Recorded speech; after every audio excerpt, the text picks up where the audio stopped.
think it's found the right frequency and stuff to get us recording, so I think we're okay now, dude.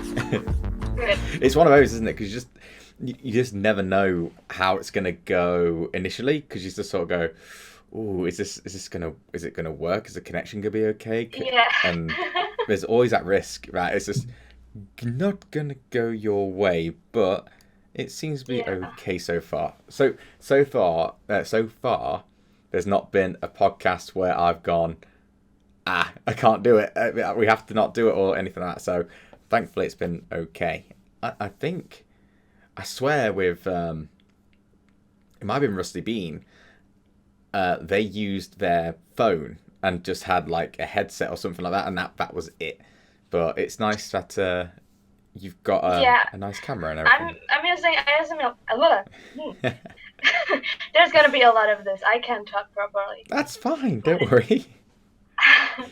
I am using my tiny laptop, so hopefully it holds a little bit. It's not too bad for me. Like, this is the thing when me and Pat recorded, because Pat's aspect ratio was square, so I couldn't really put anything around it. It had to be kind of just, I don't know how to say,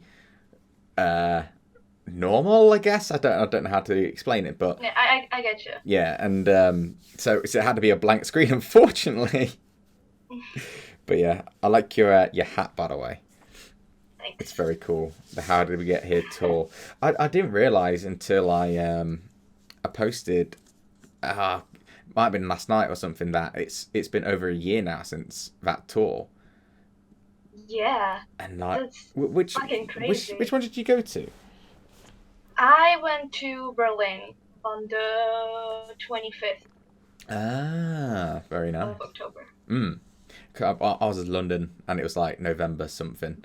I can't remember. All I remember is it being really cold, and I was like, "Oh, I don't like this." Yeah. But yeah, it was a really good show. Let's be fair, it was a good show. I didn't know what to expect, because I've never been to a YouTuber's show before. Mhm. But it was good. It was really good, and yeah, it was interesting when I got a chance to speak to him about it, because he was talking about that it's like a mixture of, I think, a TED talk and like a stand-up show, and I thought that was good. And Mhm. he actually had jokes what worked. You know, he had jokes that worked, because whenever you write something or try and be funny, you just don't know until you do it. So it was nice. I felt good for him. Like, when he was on stage, I was like, good for you, man. That's fucking awesome. Yeah, exactly. What did you think about it? Well, I had a blast during in Berlin. It was kind of special because, first off, I was there alone, so I got to meet some people and make friends, which was awesome. Mm. And at the end of the show, we did a standing ovation for him, Oh, that's and cool. you could see in his face how touching that was for him, and that was awesome. Mm. He's a good guy. He's going through a bit of a rough time right now, but yeah, he's a good guy, and it's one of those reasons why I sort of made that post about it. I was so tempted to make a video, but then I just thought, like, I don't really want. I'm still in the mindset of, shall I make a video for it or shall I not? Because I could do it. I guess it could get people watching, but I don't know. Well, It's a weird one for me. Like, either way, like, the reason why I wanted to make that post was just because it's kind of like one of those things where you're like, oh, dude, you don't have to deal with this, you know.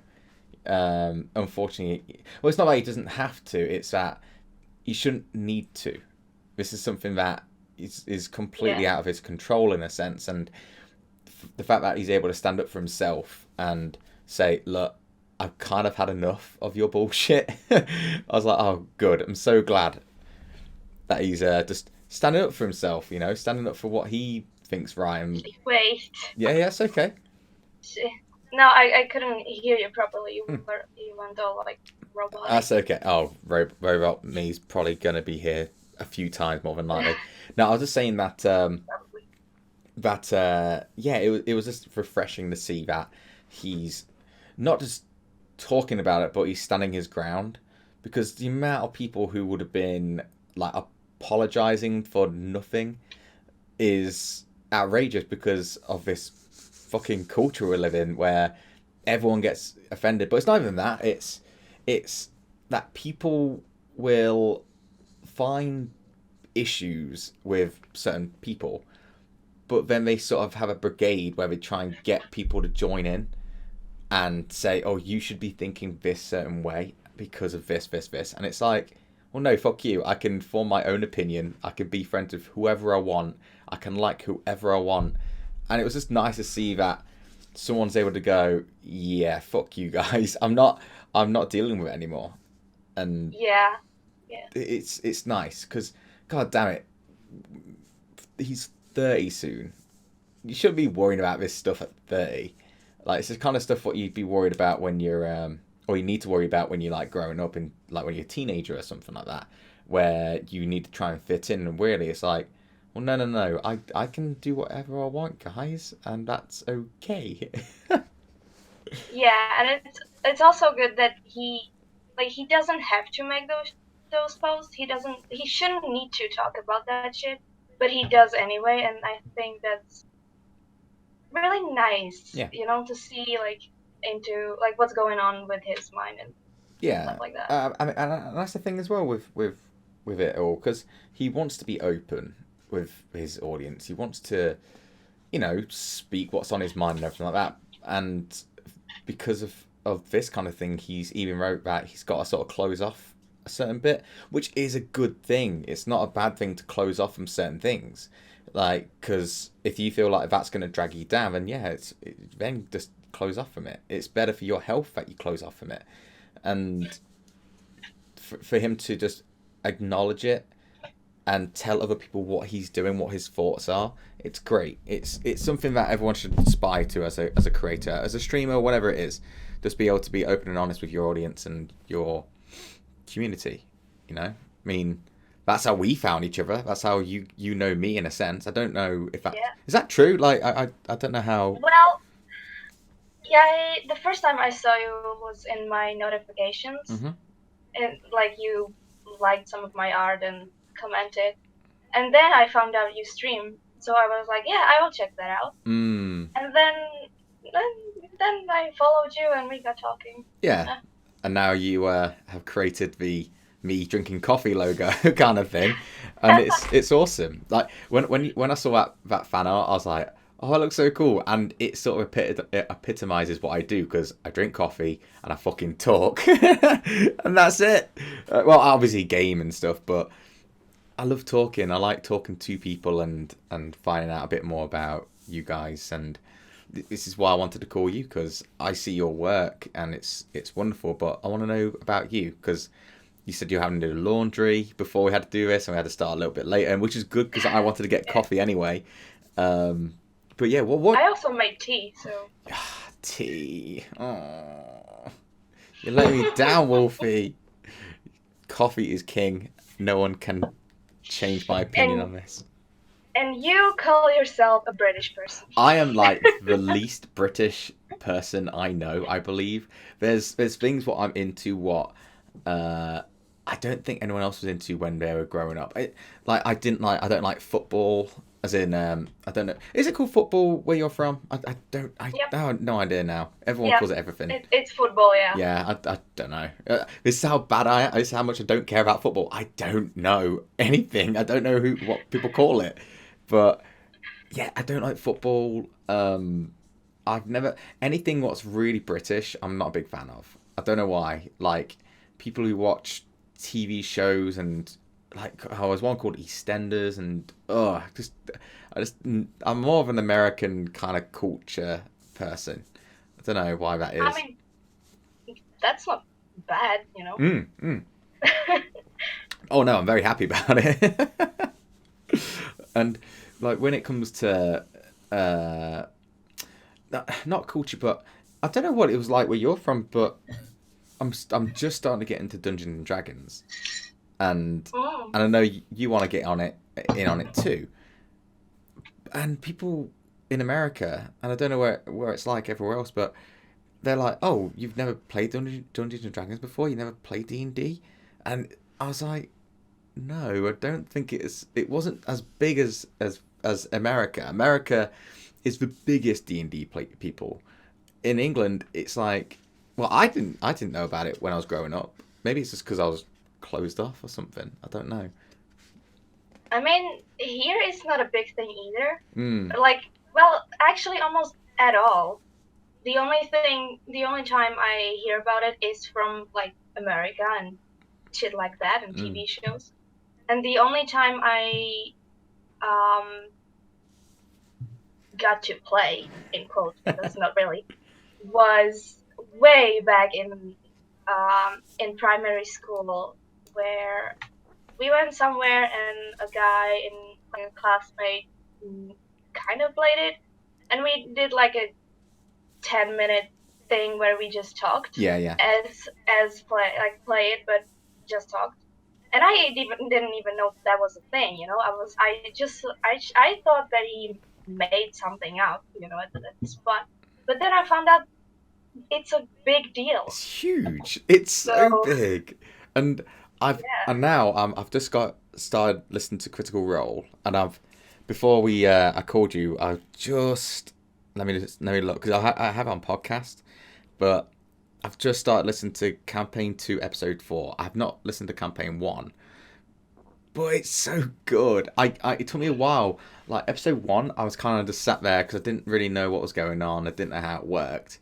And now I'm on Episode 4. I'm like, oh, well, at the end of Episode 3 I just had, I was sort of sat there going, oh fuck, this is awesome. Like I was thinking, oh shit, what's going to go on? And in my head I thought, it doesn't matter because it's made up. It doesn't equate to anything, but you get attached to it, and Yeah. I'm so looking forward. I really hope everything can work out regarding timing, but I am so looking forward to that happening if it works. Like Yeah, so I've got I'm excited. I've got my own my dice now. My dice are in this little. Well, I've actually got like, hang on, I've got one. I've got loads of random sacks in it. This one's my special one. The little one here, that has my purple ones, and then I've got like a bunch of other ones, and I don't know what to do with them. I don't know why I need so many, but it's like I might actually give them away. Honestly, like I might do it as a giveaway or something in the future. I don't know. That's not a bad idea. Yeah, I mean, we need to work out how it's going to be It's going to work online, but I think it's going to work. I actually think it will work out eventually. I'm sure we can figure something out. I think if Maddie's the DM, the dungeon master, I think we can screen share and people. If anyone knows how to do this, please let me know. But I think you can screen share, and I was thinking that we could screen share Maddie's computer, and she'll have like the images of the areas and stuff. I think that's the best way to do it.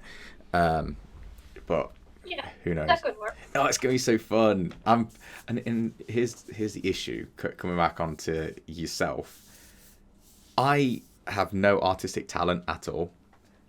Unlike you, you know, you're extremely talented. I love your work. And Thank you. when it comes to no problem. When it comes to the character creator stuff, as in creating your own thing, I have an idea, and then I think Maddie put. This is Maddie Chu, by the way. Maddie put, send your drawings of your characters and like post it here, and I just sat back and went, okay, I have an idea of what I want them to look like. I'm not going to be able to portray it. I won't be able to. I'm going to draw a stick figure with a freaking sword and be like, yes, this is my character. I'm so... Honestly, I would love to see what you can come up with. Nah, dude. Because I was looking in the Discord group, and it's you plus a bunch of other amazing artists who are like super creative, and I'm just going to be sat there like, hello. I'm worried. I can't wait to see it because mine's just gonna be a clusterfuck. But I've got an idea. I've got my ideas planned, and tonight, you know, we're recording on a Saturday, and this won't be out until Friday. I'm planning on doing. Do you know how? Do you know how the stats work yet? I don't know how much you've looked into it. Oh, you froze, Wolf. Wolfie, you froze.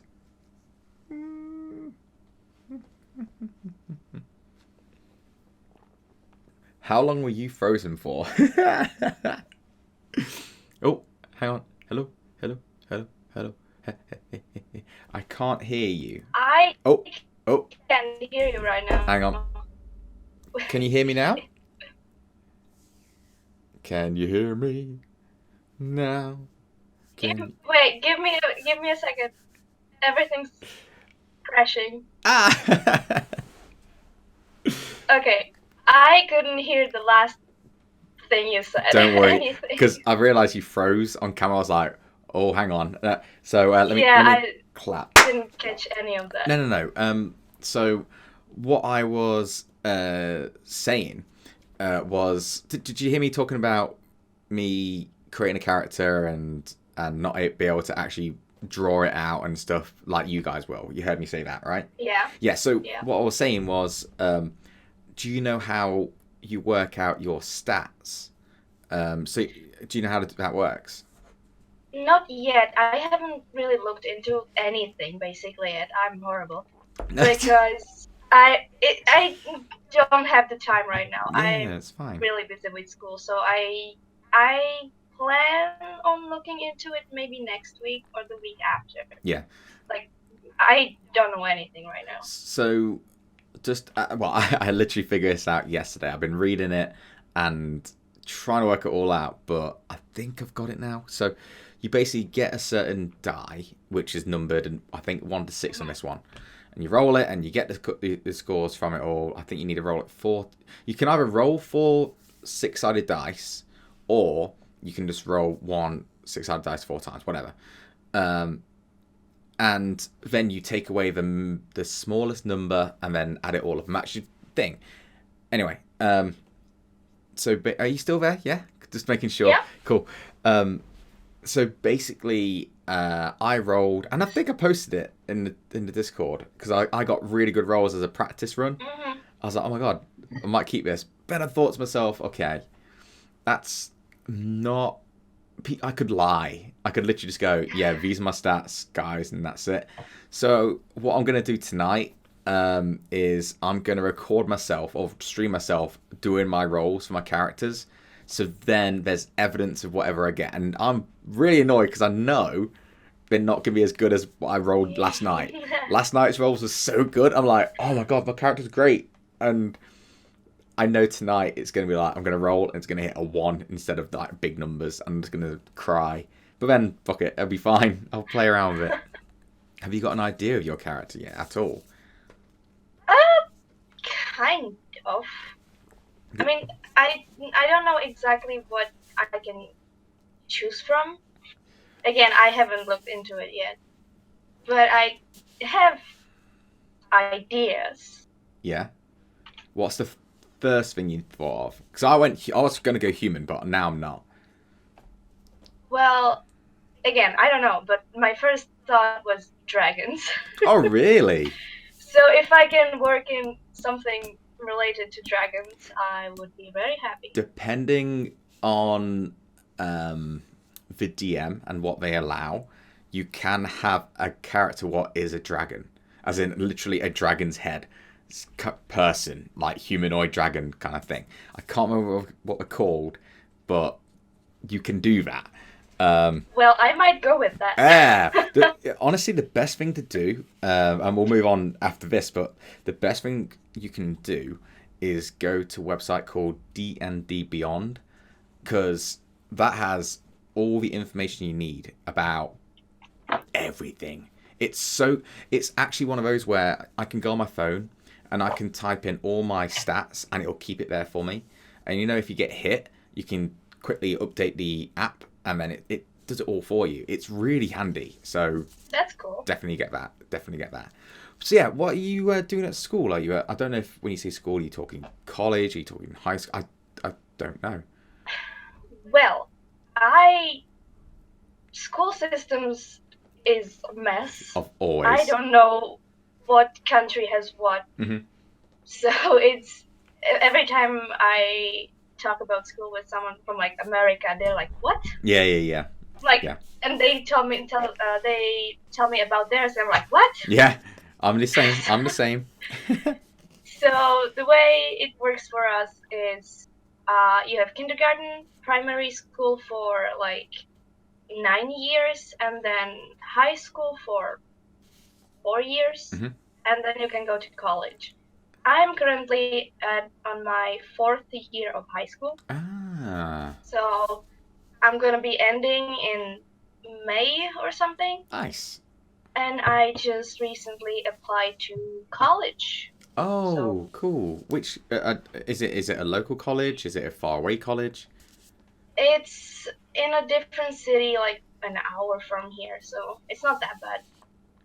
You are you hoping to get in? Is it do you need to do certain grades and stuff? I don't know how it works. Well, it since it's an art school, it depends on the your art. Mm. So I sent in my shit, and we'll see in like 2 weeks or something if I pass Hmm. into the second round. There's rounds. Yeah, first and second because they need to eliminate people. Oh god, that sounds so savage. That sounds. I never needed to do anything like that. I never went to university. Like that's why I'm dumb and can't speak well, I guess. But I'm lucky enough to have not needed to do that. So I don't know how the system works. I think I spoke to Soph about this ages ago, and yeah, I don't know how the system work. And all I know about systems are they're kind of screwy. They're kind of not that good. That's all I know.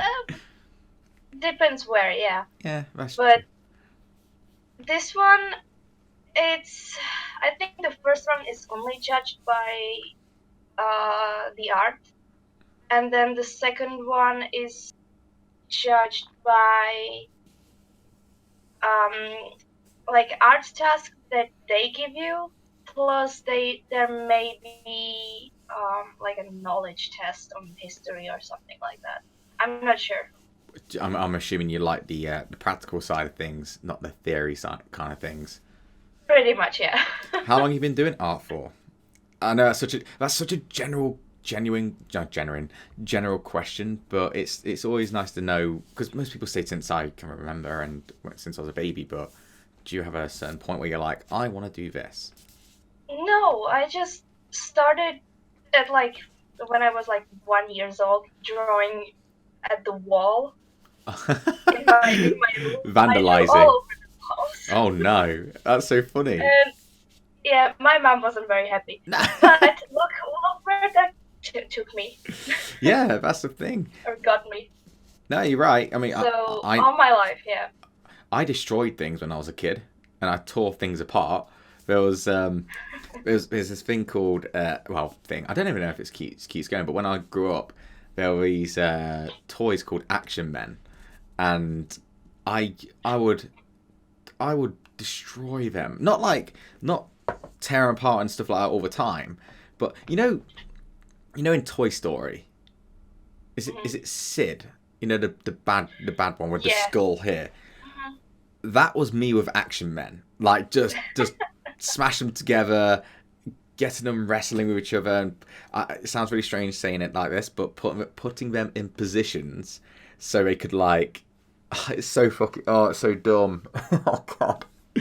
So I'd have two Action Men, and I'd have one standing up, and I put them on like the sofa or the shelf in the living room, and I have one standing up and one like leaning over, so it's in a headlock, and then I'd have like this weird stupid scenario going in my head, like they've just had a giant fight and stuff, and this is the finishing blow, and that I let it go and it falls and crashes, and I go yeah on my own.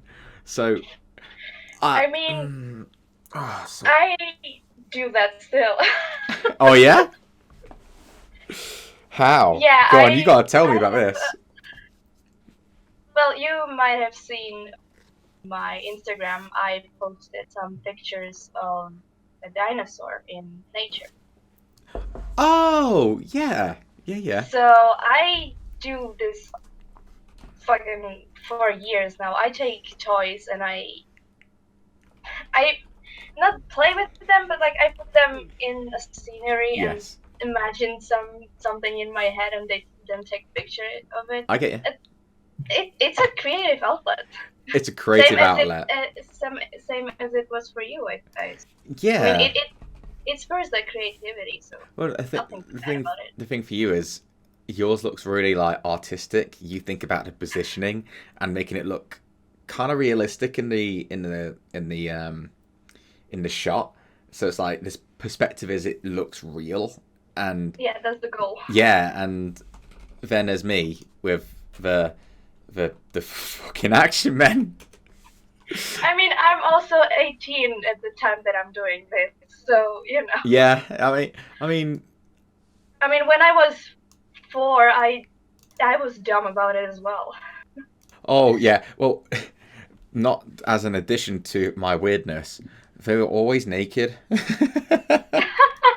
They were. I'm telling you, they were. It was one of those where I don't know why, but they just end up without their clothes, and I don't know. I don't know how else to talk about this without sounding like a psychopath, but I was just kind of one of those kids where I'm like, oh yeah, let's. There we go. They're in the underwear, and the action man, their underwear, because it wasn't that they were naked. It wasn't like, oh god, it wasn't it wasn't skin coloured all the way down. They had to make it was blue underwear, like just covering the part. Yeah. But I specifically remember having them wrestle in the under. I got them wrestling in the underwear. Oh my god. Oh fuck.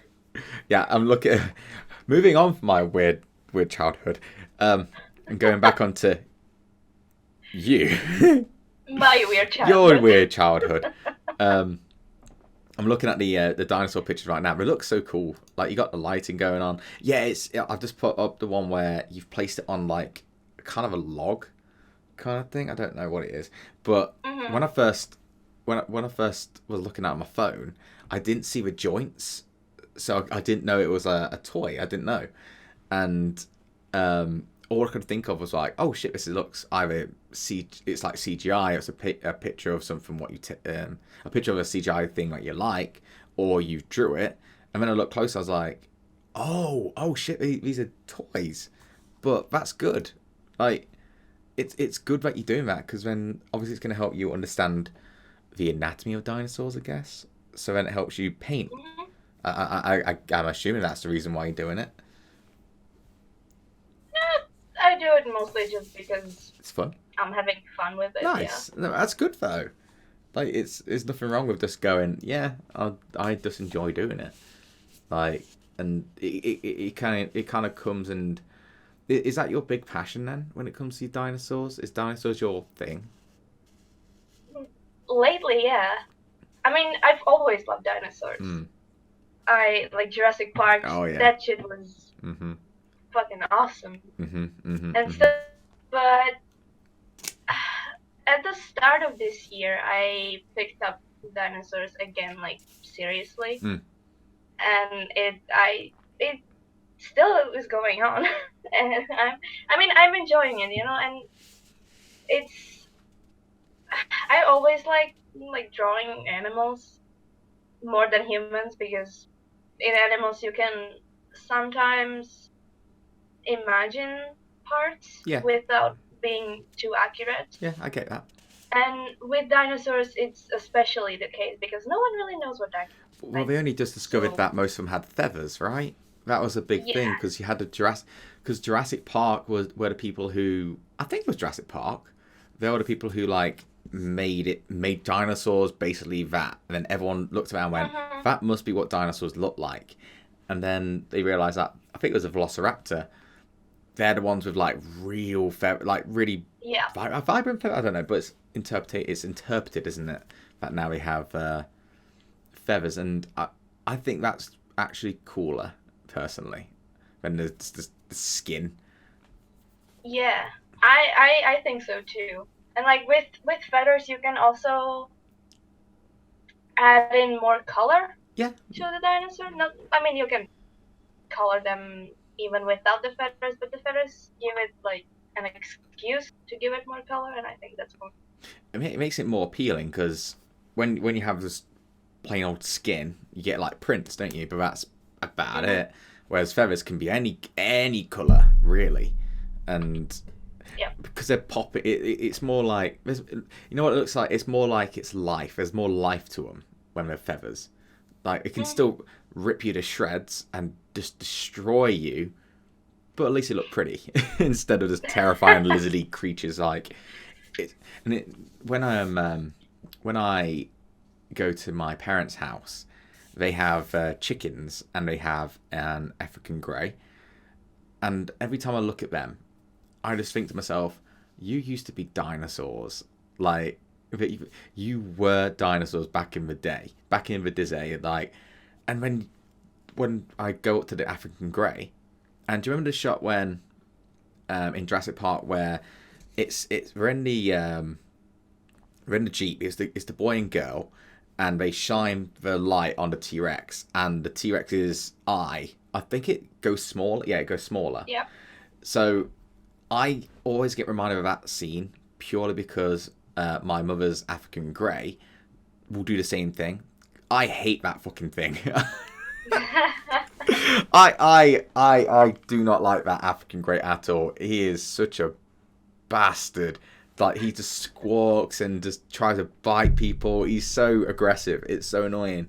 But oh, by the way, my dad's a kind of not a morbid person, but he's one of those ways like, all right, well, when me and your mum have passed away, you're going to inherit the bird. I'm like, fuck off. Am I going to inherit that bird? He always says it every single time I'm like having a go at the bird. He's like, yeah, you're having that soon, mate. I'm like, no, you fucking not. I'm not having it. But going back onto the dinosaur thing, I will go up to it and go, hey, Percy, how are you? And his eyes just go, and it like closes. And I just look at it and go, you're such an evil bastard. Like, you can just sense the evil in the bird sometimes. And people who love birds, like Slade, as in Pigeon Latte, John Tron and stuff, they're probably going to hate me for that, for saying that. But with the African grey, I just get reminded that they used to be dinosaurs. And it's one of those things where you sort of go, oh, it's weird. It's just weird. Like when you think about it. It is, yeah. Giant creatures. I mean, into that little. It makes sense though. What's your favourite kind of dinosaur though?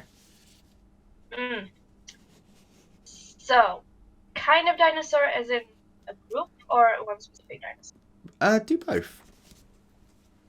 Right. So, my favorite dinosaur is the Spinosaurus.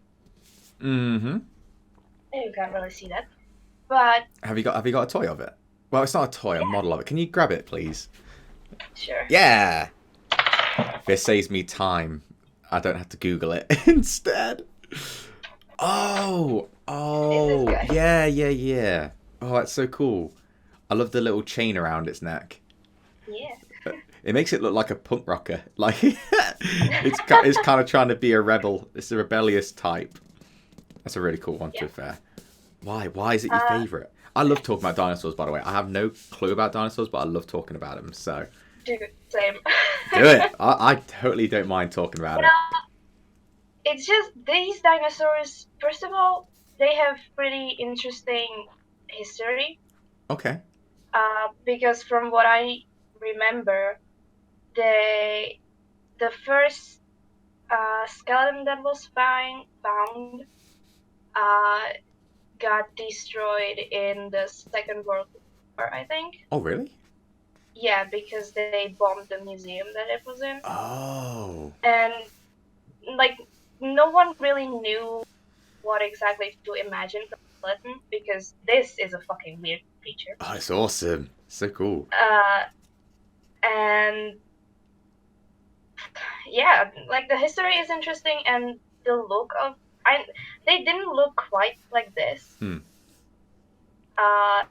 I think it was 2014 when they did got a new discovery or something, that these dinosaurs didn't really have these long legs. Okay. They had them for like this, and I don't know. They look different than what the Jurassic Park version is. Yeah. But it's such a weird creature when you think about it, because like, what the hell is this? And they also were mostly aquatic, Yeah. which also was at the time like super weird for something this big. Mm. And yeah, they're interesting. I mean, I can imagine that if the bit at the top, I don't. It just looks like a kind of a thin. Yeah. What will just make it? What is it? It's not aerodynamic. What is it called? Hydrodynamic? I don't know what it's called. Where they can. It's streamlined. It makes it easy for them to swim, basically. I get it. Yeah. But yeah, it totally looks like a crocodile. By the way, like, you know, if you look at a crocodile, you just think, yeah, because that's still a dinosaur. Crocodiles and turtles, they haven't changed at all. If I can remember rightly, there's no change in them. But and then you have chickens instead. It's like you have crocodiles and turtles that haven't evolved for years and centuries and stuff. And then you have a chicken where it's like, oh, there's definitely been a bit of evolving going on right here. If anyone believes in evolution, I don't know how it is. I don't know how people believe or what they believe anymore. But like, if you believe in that kind of stuff, it is fascinating when you see that. Which Jurassic Park is the best though? And it can't be number. If you say number 3, I will have to completely take away everything you know about dinosaurs. Be like, no. Well, you see, the thing is, the third Jurassic movie is not the best movie. Okay, Wolfie. I do agree with that, but it is one of my favorites because of the Spinosaurus. You know what? Yeah, I get that. Just because of him. Otherwise, I don't really like the movie either. But I guess I would have to go with the first one. I think the first one too. It's just so. It still stands up as well. Like if you watch it, I think I watched it not too recently. Wait, I'm trying to think. Yeah, not too long ago actually. Sorry, not too recently. Not too long ago that I actually watched it around my parents. Just pop round. It was on, and you ever just go round, or you just downstairs and something's going off in the background on TV or something, and you're talking, and all of a sudden you just get locked in. Like you just start watching what's on the TV, and you just go, I don't know what's going on, or you do know what's going on, but you just start staring at it like it's fire or something. You know, you ever find it where if you got fire, you just start staring at it like, oh, this is really very nice to look at. I don't get it. I don't know why we do that, but yeah, I just get into this mode. I'm like, I just want to watch this movie.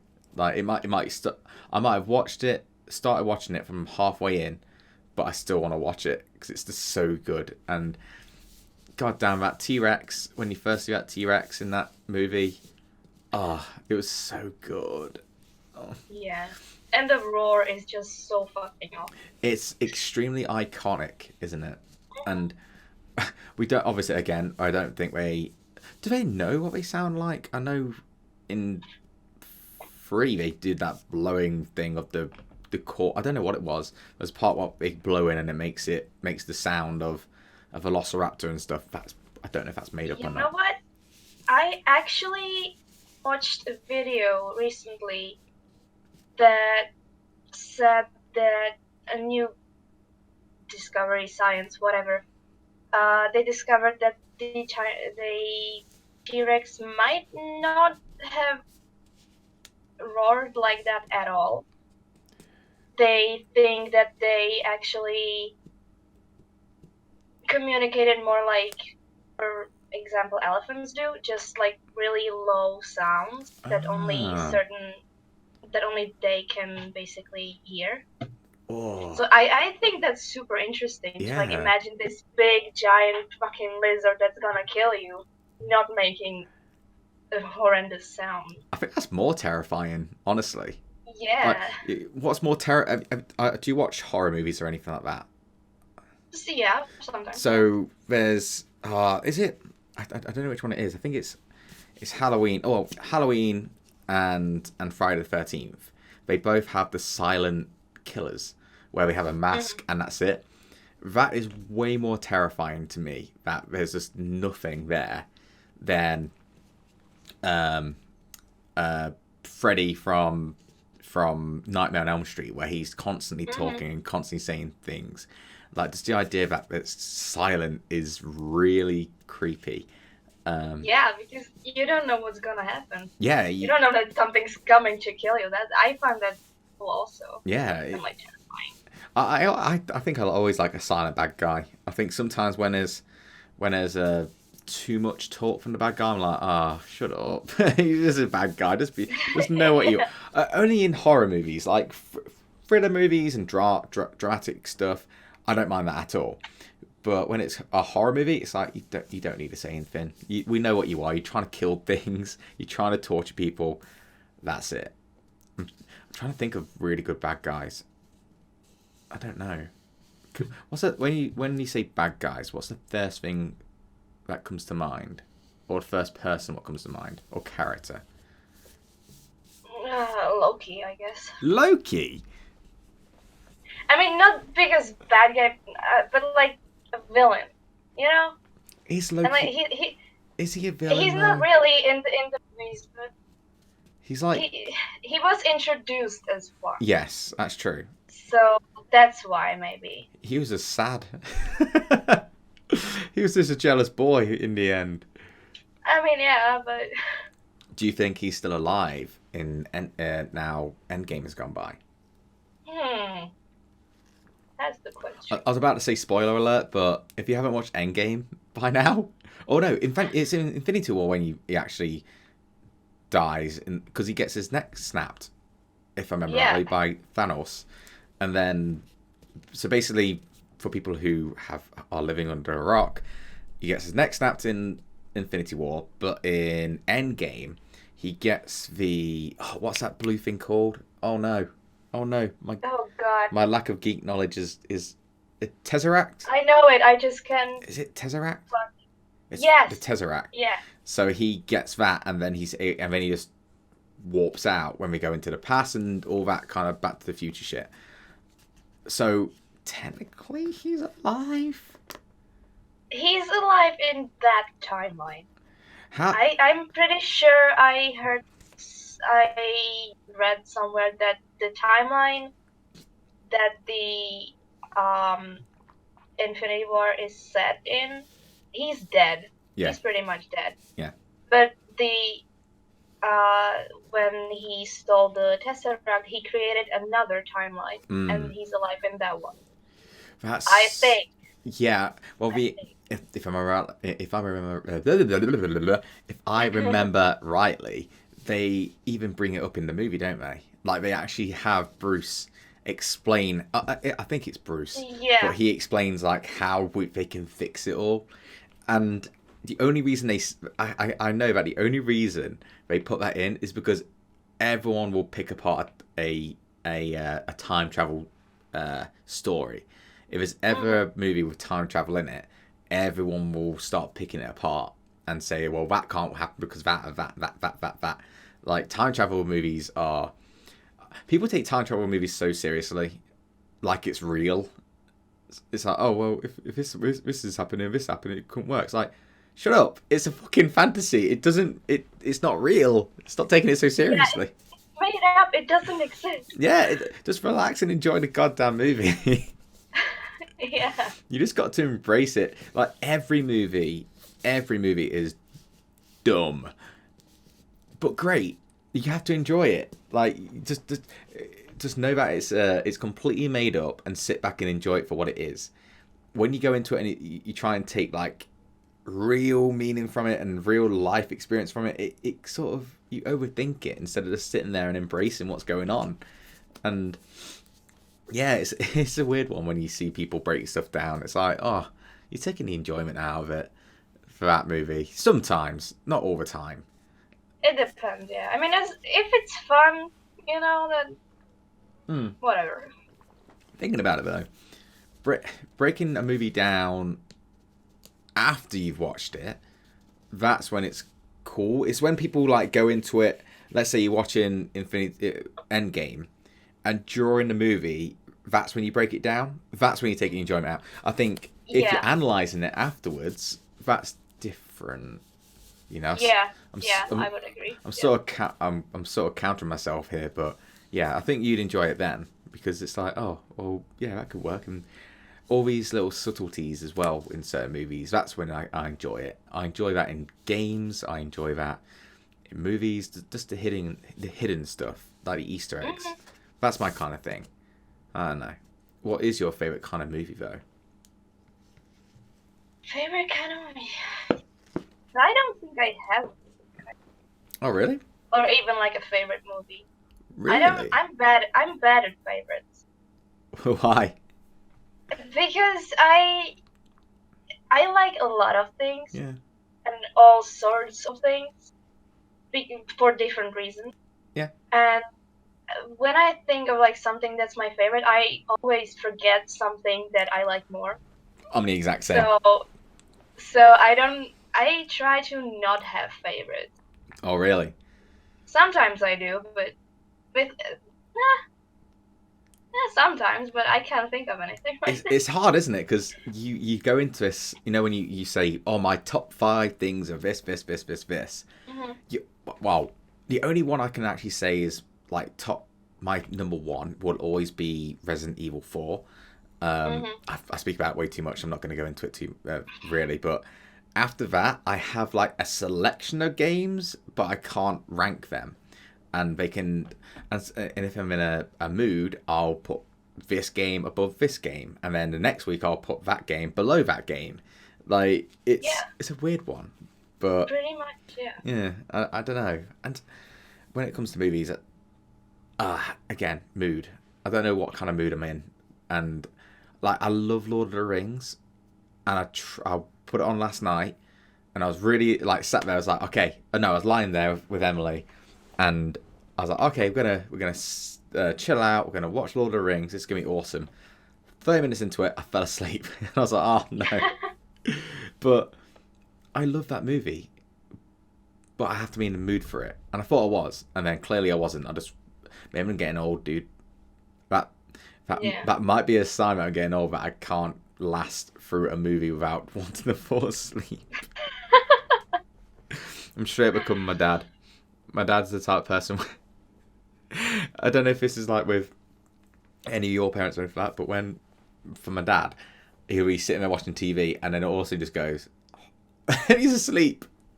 But I've seen it once where I was sat next to him watching I don't know what it was. It might have even been Jurassic Park.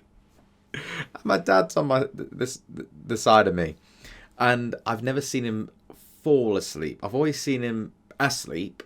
But I've never seen him go into sleep, if that makes sense. So he goes like from just being really taut up and like just kind of stern faced to then just watching his face just go like lower and lower and lower, and his eyes just start doing this, and it was really freaky. I feel really bad saying it because I know my dad listens, but when I'm sat there and he's just sort of everything's just melting on his face as he's about to go to sleep, I get so freaked out by it because I know that's what I'm going to be like in easily 10 years, where I just start I feel it now where I'm like, oh, I'm just going to sit here and the doors and just shut down. I always feel weird like that. You're young, dude. You're a young person. You're not an ancient like me. You're not ancient.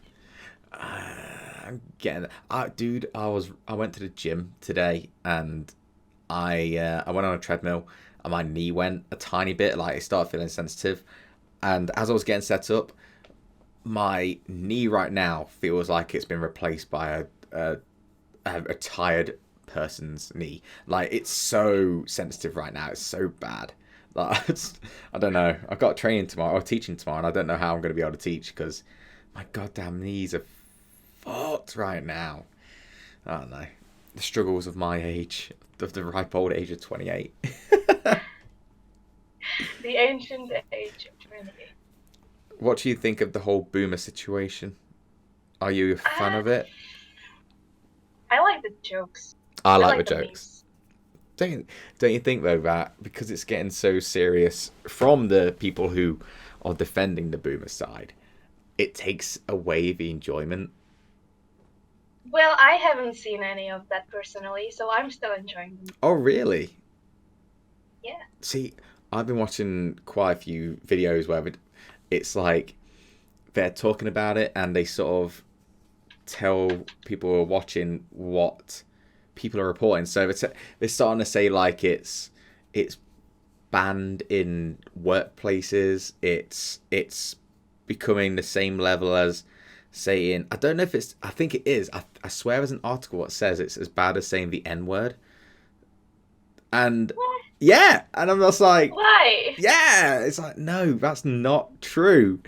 But this is the thing, like, because the older generation do run most of the things in the world. Like, not this is not trying to be political or anything like that, but just because they've been here longer, it starts getting changed super quick. Like, they start banning things super duper quick because they had the power to. And there's certain issues what are way more relevant, way more important, which takes forever to sort out. So I think I saw an article where it was in America, they were able to ban the word boomer and report it as a slur word and all this kind of shit, but then they still don't know how to deal with the gun problem. As in, like, even just looking at certain regulations, not banning guns or anything like that, but just all that. And they say it's too difficult. It's like, well, motherfucker, you just sorted this thing out in 5 minutes because it offended you. You can really see where their priorities are. Yeah, it's so dumb. Like they say that. Well, it goes by like that. People who are older are wiser, and because wisdom comes with age and stuff like that. But my God, there's some close-minded people out there at certain ages, and even though I grew up around a lot of adult people, and I learned a lot from them, and I matured and stuff, I guess. But when you can just sense the backwards mindset of people, and I don't want to be saying like us against them because that's not true. There's so many people who are extremely open-minded when they are at the older ages. I know some incredible people who are like that. But when you can just see that resistance going on and they're fighting back just a fucking joke, I don't know. And then they call us out for being snowflakes and stuff, and like it's just frustrating to watch it all happen because it doesn't affect me personally, but I'm just sat there going, why? Why is this controversy happening? What's the point of it? Yeah. It's such a waste of energy. Pretty much, yeah. Instead of enjoying life, like just have fun with each other. And you call us snowflakes, cool. We'll call you boomer, and we'll just go back and forth. But as soon as it happens where someone else is offended, it's like, oh wait, no, we got to stop this shit. It's like, fuck off. Just make fun of each other. Who cares? Yeah, it's weird. I don't get it really. I don't think we ever will, and yeah. I think that's not a bad thing, I guess, because for us to get it, we'd have to be in the same mindsets of the people who are easily offended both ways. So the ones who are really young getting called snowflake and getting offended by that, and people getting called boomer and getting offended by that. It's like, you want to be somewhere in the middle where you can take it, you know, not tolerate it. Like, sorry, you can not tolerate it as in like not stick up for yourself, but you're able to go back and forth. Like kind of a friendship dynamic, you know, where if you really are close with your friends, that you can make fun of each other, you can call each other names and know that you're not going to hurt them. So there's that like freedom to express yourself. You don't feel like you're walking on eggshells or trying to say the right thing. I don't know. I don't know what it's like for you, yourself and your friends, but when it comes to my friends, we will rip each other to shreds, and I mean, we love it. so do we. And that's what you want, you know. That's what I want, at least. I'm saying that's what you want. That's what I want from a friend, is a person who can be there for me if I am going through a bad time, but if I'm doing great, destroy me. Like, make fun of me, because it's okay. Yeah.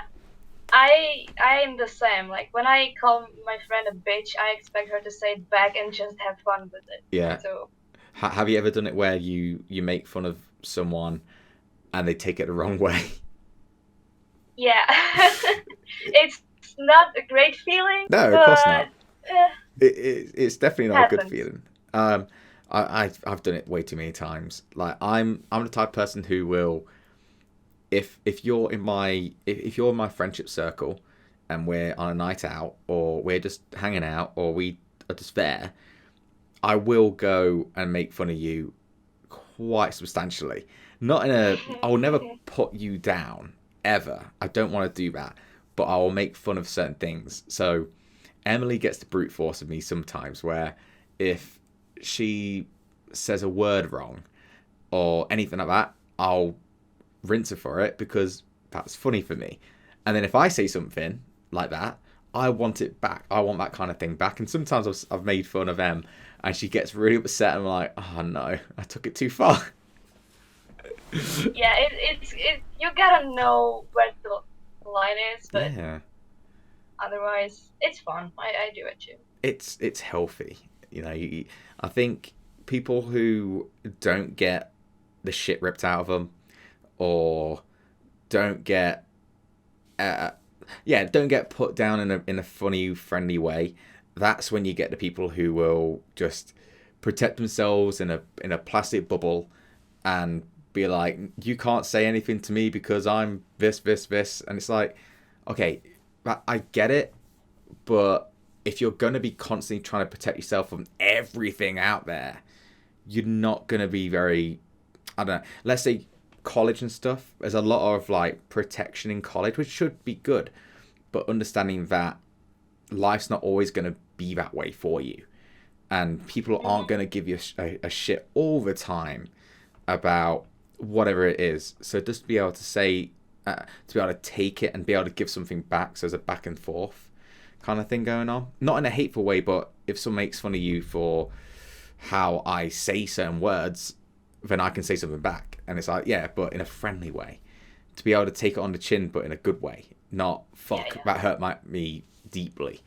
Um, it's an interesting one to get to. It's a hard balance as well, because you know there's certain people who are okay, are they have the right to be offended in certain things. You know, if I don't know, if there's anyone who's in one of the really sensitive subjects when it comes to race or homophobia or anything like that, they're in the right to be offended, like, and they should be able to speak their truth about that. It's the ones who haven't actually got any issues personally, but like pick out the faults of everyone else. Sort of going on back onto what Sean was talking about, with that kind of issue where, yeah, you're trying to look for things to be offended by because you think you're gonna get brownie points for it. You think you're gonna get some good feedback from other people because of you pointing out what someone else did wrong. It's kind of, it's the call out culture and the cancel culture in a sense. Yeah. Again, it's not. I can see what you mean. Yeah. It's a weird one. It's such a weird one because when you see people who are getting into the cancel culture kind of thing where they're trying to find everything wrong with everyone, so that if someone is successful, well, now I'm going to find your weaknesses, point them out to you what you did years and years and years ago, just to try and get at you. It kind of frustrates me personally because it's like, have you not got better things to do with your time? And if that person wasn't successful or in the limelight, would you have done the same thing? Or is it just because they're in the limelight, that's why you're going after them? And Yeah, that's the thing that I personally don't understand. Like, what's the goal behind all this? Personally, do you just wanna? I don't know. Do you just wanna put that person down because they just like you have some problem with them, or do you need something a personal gain from it, or like Usually is that. what? It usually is the personal gain though. That's the thing. It's not if they're not trying to call someone out because it's trying to help other people. They're calling people out because it's going to help themselves. And I've seen. It doesn't really. Like, Yeah, no, not always. So that's why I don't get it. It's like if anything, you're still gonna get shit for it. Yeah. Sometimes, basically. So. Yeah, I saw someone who got highlighted in a good way by a certain, let's just say, content creator, and they pointed out like, oh, this is really funny from this person. That's really funny, and the person who they were talking about retweeted it, and just basically called him out for something that isn't actually. I don't think it's actually true. Well, no, it's not true. And they got like tens of, maybe even 100,000 likes on Twitter. And in my head, I just thought, okay, are you saying that because you know it was going to have that kind of response? It's like, oh, thanks for featuring on your video, but blah, blah, blah, blah, blah. And you start calling them out for whatever bullshit's been said about them. And it's like, what are you doing it for? Are you actually doing it for the good of other people? The good for you, like the good of yourself, I guess? Or are you doing it just for attention? Are you doing it just because there's no other way to get people to pay attention to you apart from calling other people out? I think when people do those bad things or anything like that, to be able to allow them the chance to grow, give them that opportunity to learn and grow from it, that's what it should be like. Whereas most people will find someone who's a celebrity or at a higher caliber of whatever the fuck it is, social status, let's just say, and they go and dig up all their old skeletons from like when they were fucking 8 years old or something, and then bring it to the surface and be like, look what this person did, yay me, I've found this, please give me praise for it. It's like, have you not given them a chance to grow? Also it's a thing that you can see that they spend the time to go back and find something like this, and they don't need to do that, but they did anyway just because they needed something from it for themselves. Yeah. And that's so dumb. Yeah. That's such a waste of time and energy. It is. But for them it's not, because they want that like amount to keep going up and up and up and up and up and up and up and up, and people start following them, follow, and you'll see it. You'll see it happen where they do gain something from calling people out. And then once that dies off and it slows down, they go, okay, well, on to the next one. What can I do? What can I find about this person? And it's one of those things where you're like, just can't you do something else? Because negativity is so endearing for some reason. Yeah. People cling on to negativity so much. You see it on social media posts. You'll see it in the news feeds on Twitter. I don't really use it, but even on, like, let's just say Snapchat, if you go on, I think if you scroll to the right and it has the news feeds, it has this negativity. This person did this scandal here, this blah, blah, blah, blah, blah. I'm like, fuck me. Can't we just focus on a bit more positivity instead? And yeah, people love to cling on to it. I don't know why. I mean, from a biological standpoint, you survive by focusing on the negative more than the positive. Let's just say if there's a giant tiger in my room, you focus on it being able to kill you, not, oh wow, it's a great tiger, it looks pretty. Like, that's how you survive. But for some reason, we just focus on negativity more. And I think it's, I don't know. Like, I genuinely, if I ever have a problem with anyone, or there's an issue, I'll reach out to them. And if I do have a problem with them and I feel like that's it, I completely cut it off. Like, I just don't pay attention to it. And when it comes to anything, I just let it go. I either let it go, I try and resolve it if I can, but if I don't want to resolve it, I let it go. I just stop. Because it's when people will have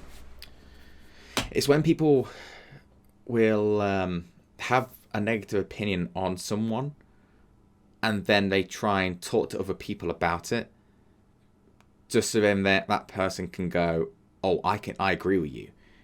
Because then it puts that other person under pressure. That person who's listening to them is under a certain pressure now, especially for friends, under a certain pressure to agree with that person. Because it's like, well, yeah, if you don't agree with me, then we can't be friends anymore.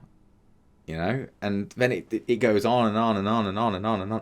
And then you start getting these groups and people start bashing someone at the same time because it's a group thing. It turns into online bullying, if that makes sense. And it all stems from just a negative mindset.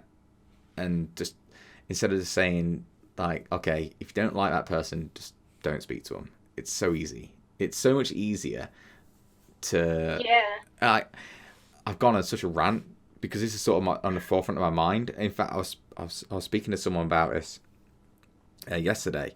And you know, earlier I was going to say I was going to make a video on it. This is basically what I was going to be saying. So it's kind of come up in the stream, kind of. But like, yeah, it's one of those where I just go, why can't you guys just step back? And I maybe it's age, I don't know, but I don't need any of that to give me validation. If I make people laugh, if people, I find validation if people find what I do funny. Like, if I can be entertaining for other people or bring people up, that's my validation. If it's just a like, a comment, a post because I'm negative, I don't know. I don't know if I could live by that. Don't know why. Yeah, I don't know. I've been speaking way too long, dude. Sorry. It's fine. What are your thoughts about it all? Is it like... Well, my thing is when there's something negative that's on my mind, or when there's something that I don't like about someone, I just keep it to myself and ignore it. I'm not that person who would go and tell it to the world or to people, whatever. No. I just ignore it and like, because I don't have the time nor the energy to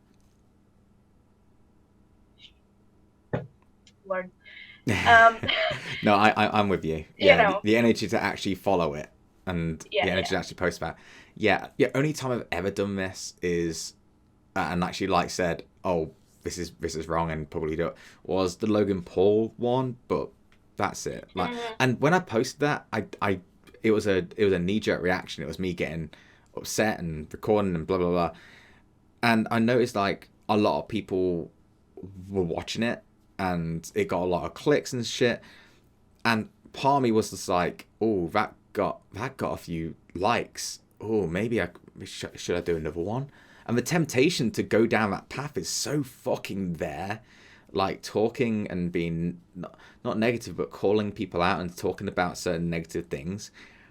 The temptation to go there is extremely potent. It's really there. But I didn't want myself to fall down that path because I know where it'd lead. And yeah, you would spiral down way too easily. You become addicted to it. I've been fucking...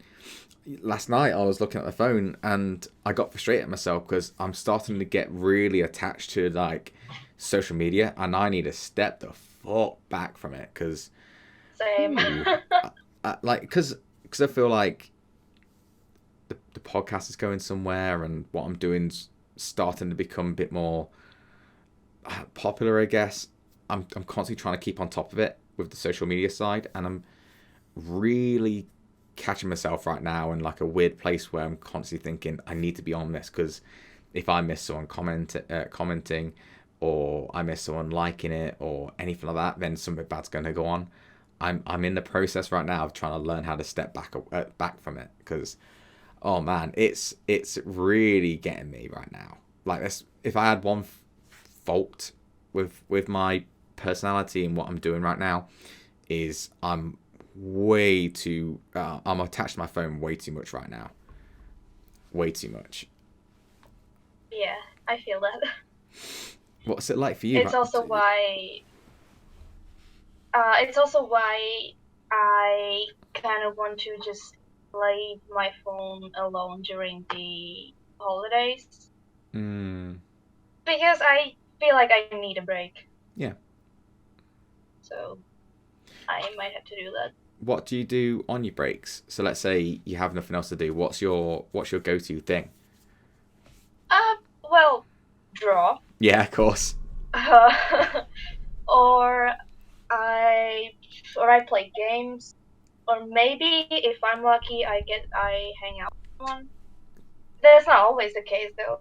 It's hard to get a hold of people. But yeah, drawing, games. What kind of games are you into? I don't know that you're that much of a. I don't know if you're a gamer or not. But what games are you into? I don't know. I swear we've spoke about this like just in Discord and in Twitch chat and stuff. But what's your stuff? What are you into?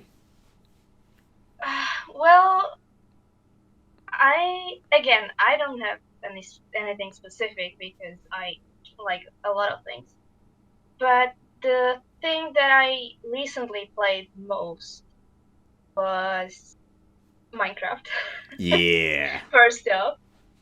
And 2 dinosaur games, obviously. Those are 3 things that I play quite a lot. Yeah. Yeah.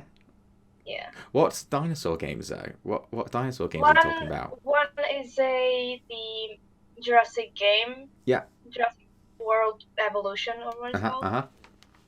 I play that a lot, and the second one is called The Isle. The Isle. And that's a survival dinosaur game.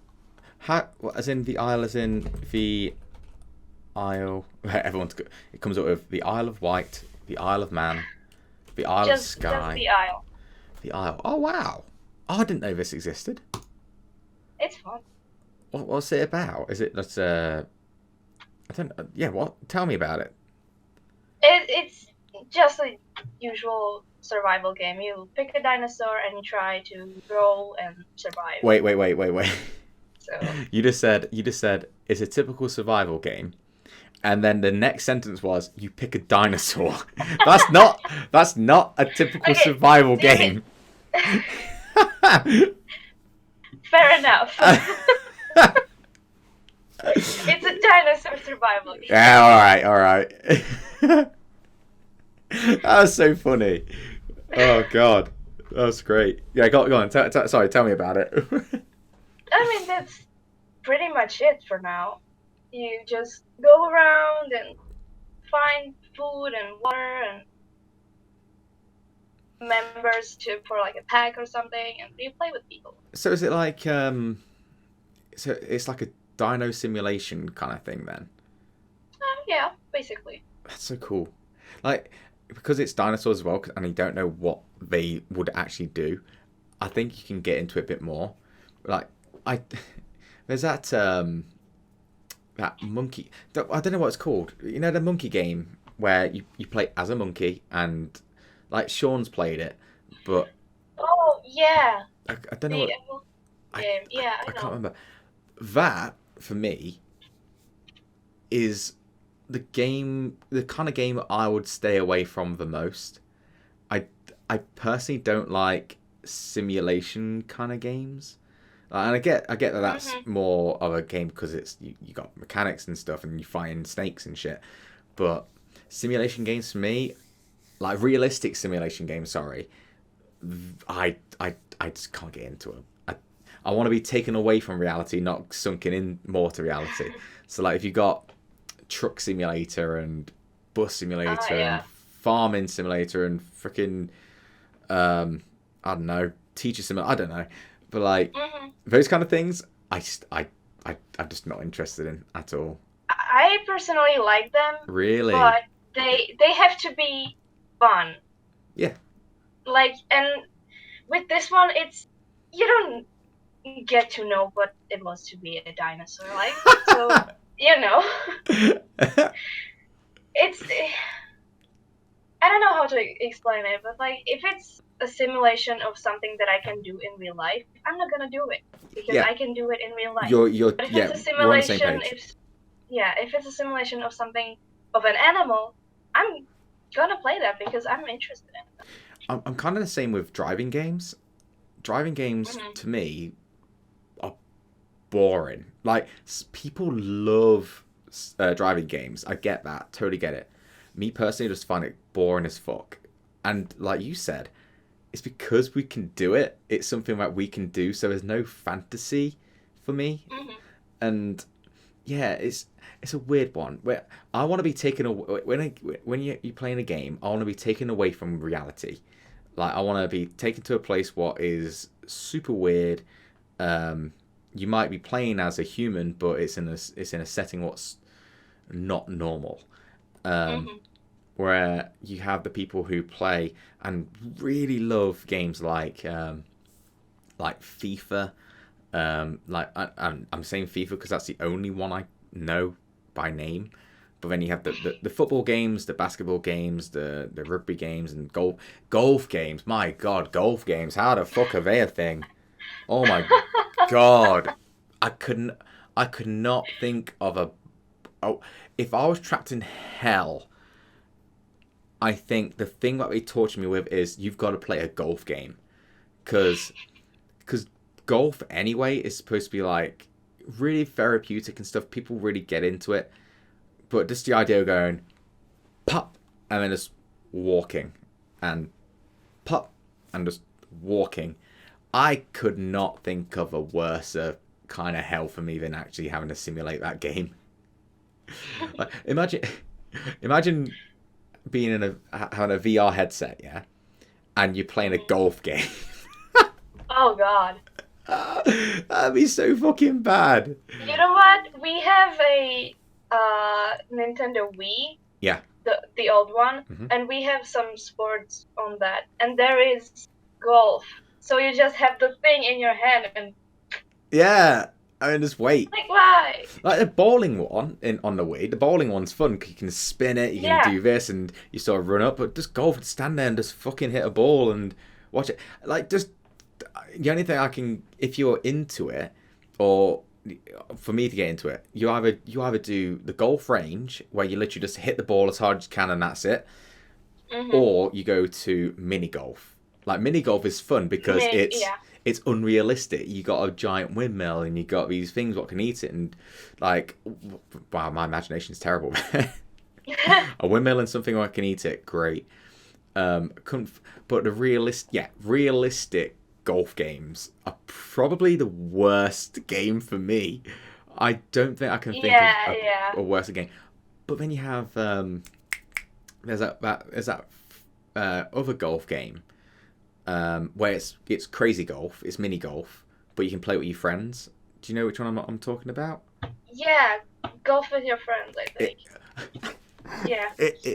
No, yeah, that's the exact title, and I could not think of that title. I literally said that title in a sentence describing the game. The fuck? You know, that game, that golf game where you play with your friends. You mean Golf with Friends? Yes, that's the one. Fuck's sake. But yeah, that is fun. That's a really fun game. Like, super duper fun because you're playing with your friends and all that, but a golf simulation, a realistic golf simulation game is the absolute worst. I could not think of a worse game. Like, I get bored in certain games, but fuck, I don't think there's anything worse than that. I don't know. I don't know if you know any other things in that, but I want to know if anyone can beat that in the chat, in the comments. Like, what's a more boring game than a realistic golf simulation game in VR? You know what? I can't think of anything either. You can't beat that. There's nothing what can beat No. that. Like, if I go back to driving games, that must be really fun in a VR headset. Like, football game, I mean, there's gameplay mechanics in it. You're against something, so that's fair. But golf games, my God, there's nothing. Nothing's worse than the golf game. There can't be. There's not. What's the worst game you've ever played, if you can think of one? Oh, I don't know. Has it ever been a game where you just like you buy it or you play it, and you're just like, not really for me? Or you kind of like me where you buy a game that you know you're going to enjoy first? Yeah, pretty much that. It's, oh, man, I really want to know what people think with that. I really want to know if people can think of another kind of game that is more boring than a golf simulation game. I want to know. I might even tweet that out another time, but I'll tweet it out when this one's up. But going right back, I think that's why I didn't want to get into Dungeons and Dragons when I grew up. One, because I didn't really know about it. Two, my friends would make fun of me for being a massive geek for it, you know. And three, I think I thought I'd find it boring. That whole idea of just sitting there with nothing really to interact with, just your imagination. And now I'm older, I'm like, that shit sounds amazing, and I really, really want to play it. It's gonna be so fun. I just hope it works. Hopefully, fingers crossed. I'd hate it if I did all. Not, I was about to say I did all this work. It's not fucking work. I'm putting stuff together. It's nothing.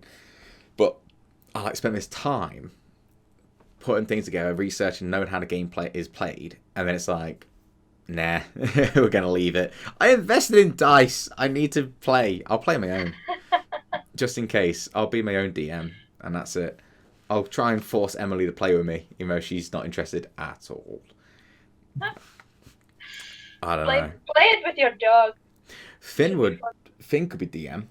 Finn could be the dungeon master, and he'd just. To be fair, Finn would probably just eat the dice as I throw them. He'd think they're chew toys. When I took a picture for Instagram of the dice I got, and Finn was like, I don't know if he's in shock, but he's just staring at me because he wants to eat them. He's such a bastard for it. Like, yeah, he will eat socks. He'll eat underwear. He'll eat my slippers and my flip flops. He is such a bastard for it. But he's fluffy and cute, so he's okay. Like you can't really be mad at him. Oh, you can, but you forgive him. Not for too long. No, a minute, and then he's okay. Like, yeah, there's been times where I'm just like, fuck's sake, Finn, and like, no, I haven't got it here, but one of my Xbox controllers, he's chewed like almost all of it, so the whole thing's like just been grinded down by his teeth. That annoyed me. Like, yeah, I remember just coming home and I just saw it on the floor. I was like, oh, what's that doing there? And I picked it up and I just felt the grit, like, from his teeth marks. And I was kind of like, oh, Finn, you fucking bastard. And, oh, man, I was very upset by that. Not because of the monetary value, but it's just like, oh, come on, this is something that I liked. It's something unexpected. I didn't expect you to grab it, you know? Yeah. I have had quite a few toys chewed by my dog as well. What dog have you got? But thankfully, she grew out of it, so now she doesn't really do it anymore. What dog have you got? I got Cavalier King Charles Spaniel. Yeah. They're really cute dogs. Yeah, you can get a thing called a Cavapoo. So it's a Cavalier Charles Spaniel. I can't remember the actual King. Is it Cavalier King Charles Spaniel? Yeah. Yeah, you can have that mixed with a poodle, and it's a Cavapoo, and they are really cute, like super duper cute. I haven't seen those. Yeah. I'm gonna have to Google that. Wait. So think Finn. Write it down. Yeah. Think Finn, but with a shorter nose, like really cute. Because Finn's got a long nose because of the spaniel in him. Mm-hmm. Because spaniels are working dogs and stuff. I don't know if that's Yeah. properly called, but yeah. But Cavapoo was that I was either going to be getting a cockapoo. Actually, I had a few. Emily wanted a dachshund, and so a sausage dog for people who don't know. I wanted a French bulldog because they're small and buff, you know. And then I decided to get a cockapoo instead. But, as in, like, okay, we're not choosing that. Let's get something in between. Cockapoo for some reason came up, but I was tempted by Cavapoo. But then I just like, I honestly can't imagine this house without Finn in it now. It's kind of weird because it feels like we've had Finn forever, and I don't know. It's a weird one. Like right now, he's lying on the floor like this and he's asleep, but his neck's like folded over here. He's it looks really uncomfortable. I'm gonna have to take a picture of that actually. But how long you've had your dog for? It's gonna be 8 years in June. Whoa, what's your dog's name? Jessie. Jessie. Yeah. Oh, that's so cute. Yes. What? Jessie's such a good name. Jessie will always remind me of Breaking Bad. I'm guessing you never watched Breaking Bad. No, I haven't. It's up there as my favorite TV show. It's really good. But my my first car was called Jessie. Actually, when you get a car, your first car apparently you're supposed to name it, and if you're a boy, you name it a girl's name. If you're a girl, you name it a boy's name. Apparently, so yeah, I went Jessie because I like that name. That's interesting. But 8 years old. Oh, old for a Cavapoo van, right? No, Cavapoo, King Charles. I think they aged to like age. It's like 13? Like 10 or 13. Is it really?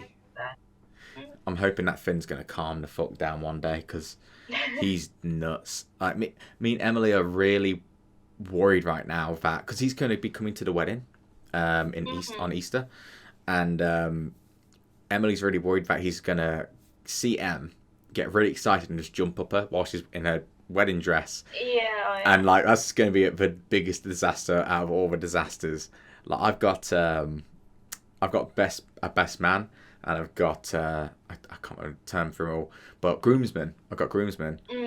They're going to be in charge of Finn. They're looking after Finn all the way through because I won't be able to look after him. Em's not going to be able to look after him, so he's going to be placed.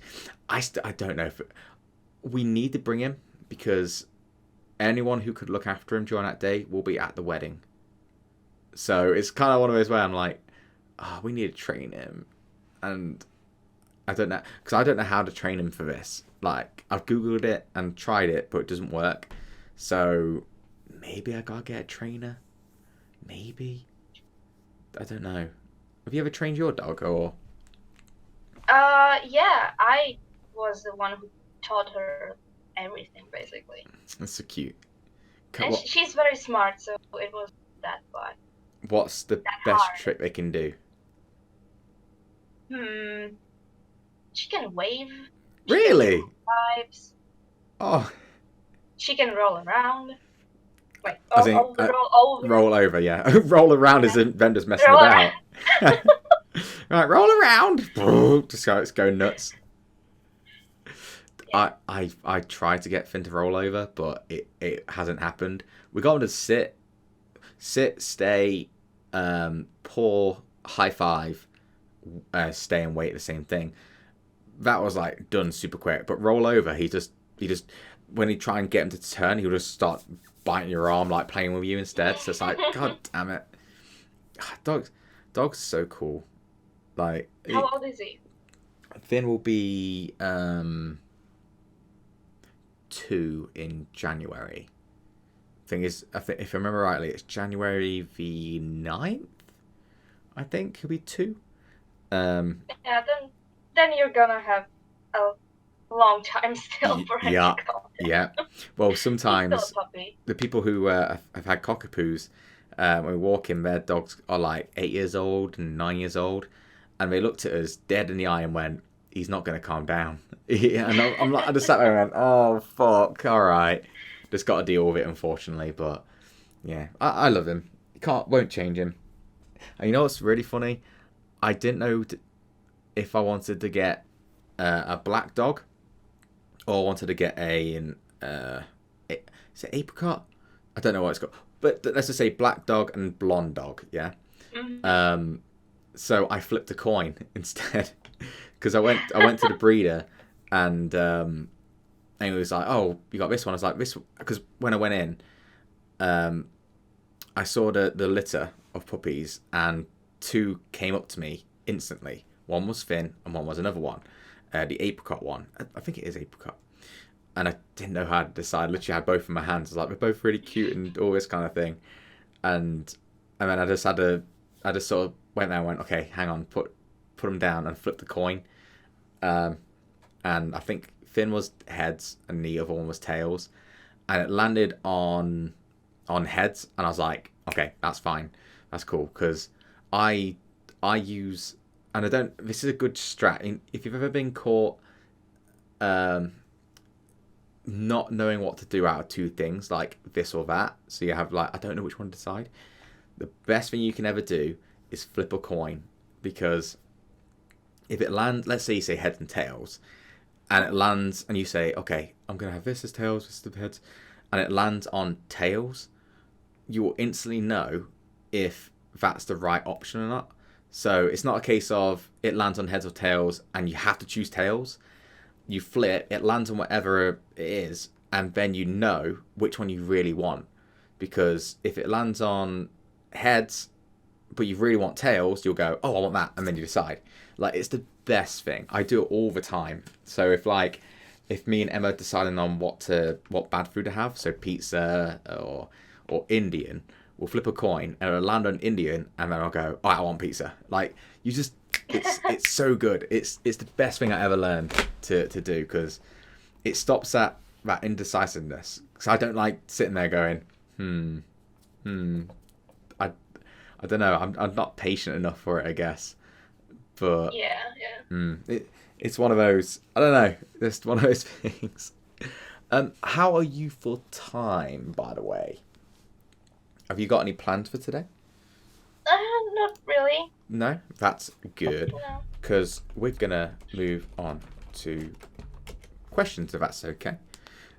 Nope. Oh, is there anything else you wanted to talk about before we moved on to questions? Is there anything about you want to let people know what you do, or what? You know what do you want to do when you're older? Because you're going to go into college and stuff, but what is it you go in college for? What have you got a plan for your life, or what? Well, I don't have a plan, No. but I have a wish, maybe. Okay. I would love to one day be like a concept artist for a big studio. Really? Let's say Universal or Pixar or something like that. Nice. It's very ambitious, but That's great though. maybe. What's are you following the right path for that? I don't know what steps should be taken, but I hope so. yeah, I guess that's the big thing, isn't it? Is I hope so. You're on the right path, dude. I'm pretty sure. I'm so sure. What made you want to get into that though, specifically? Well, when I was choosing high school, I had no idea what I wanted to do. Sure. I mean, I knew something art related, but I didn't know what exactly or what is gonna get me where. So I chose illustration because I felt like you can do pretty much anything in that. And then over the time, recently I've been drawing like my own dinosaurs, my own creations. And not only those, I have more creatures, I guess you can say, that I have either on my mind or sketched out or anything. And I think that creative process and is where I can really play with ideas is something I would like to do. That's nice. What would be the dream? Would it be the case of like you see a giant? Would it be movies you'd be wanting to be doing concept art for, or Sure, sure. just concept art for something like a big project kind of thing? Then, like it could be game related, movie related, or anything like that. That's Yep. awesome. Have you pitched yourself where, let's say, you're watching a finished product and you see a creature, whatever it is, and you're going, "I did that." Have you pitched that yet? Have you No. thought about it? Well, I mean, not really, but I would love to Do one it. day be able to do that. I think you You? could just do it. I don't know obviously the path to get there, but if you just keep going, dude, it seems like you're on the right path. You know, you seem like you're doing the right thing. I don't know if you need I don't know, but that's the idea. That'd be cool though. Concept. I love concept art. I absolutely adore it. With Death Stranding, I've ordered the concept art book, and it's massive. When me in space and Emily and my brother and his girlfriend and Maddie wasn't able to make it in, bless her, but um, when we went, they had like a display case, and in the display case they had the concept art, the art of Death Stranding, and it was like really thick, and you could see the different pages, and I was like, oh, fuck, that looks so cool. Like I like seeing how things are made. Maybe that's why I break apart Action Men. Honestly, because it's like I'll break that apart and hopefully try and fix it up. Never fixed it, but like just the idea of seeing something go from one thing and then get built into the final product. That's fascinating for me. And then I could be like looking and then seeing, oh wait, there's Wolfie stuff. That'd be so cool. That'd be so dope. You could do it. You could definitely do it. I sure hope so. You'll get there. You'll get there. But yeah, is there anything else you wanna talk about before we go on to questions or anything like that? Uh, You're more than welcome to say no and move on to questions. Don't worry. I don't know. Oh, wait, actually, Oh, one thing. yes. I wanted to ask you what you thought of Has-Been Hotel. Oh, okay. All right. For the actual piece, as in the actual The episode, pilot, yeah. the pilot, I loved it. I I thought it was outstanding personally. Like I don't know any of the political side of things, what's attached to it, or any of the positive, negative. I have not paid attention to that at all. Yeah, me Um, neither. I've when I posted about it, I've heard this and that about it. People would say, "Oh, this about the creators or the I whatever." I don't care. Right at that point, I didn't care because I wanted to enjoy it, and I Hmm. didn't avoid anything. I actually just didn't know. I just saw this cool thing called Hasbin Hotel, and I liked the idea, and it looked fantastic. So I was like, "All right, let's dive in," and watched it. It made me fucking laugh. It was fantastic to watch. It was just yeah. I really enjoyed it. Why did you ask about Hasbin Hotel? I just didn't have a chance to talk about it with anyone yet, so. Oh really? All right. Yeah. Let's No, but talk. yeah, I totally agree with you. I had no idea about. I didn't even look into it like anything. Mm. The drama or whatever. I just I just found it through someone on Instagram, and I looked at it. I watched it, and I absolutely loved it. Mm. And then I also watched some of the speed draws Mhm. of the Mhm. creator.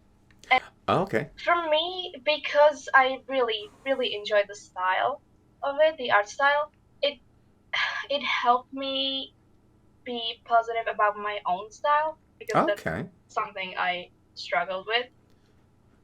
And I'm really inspired and really excited to be done with school and draw Yeah. something.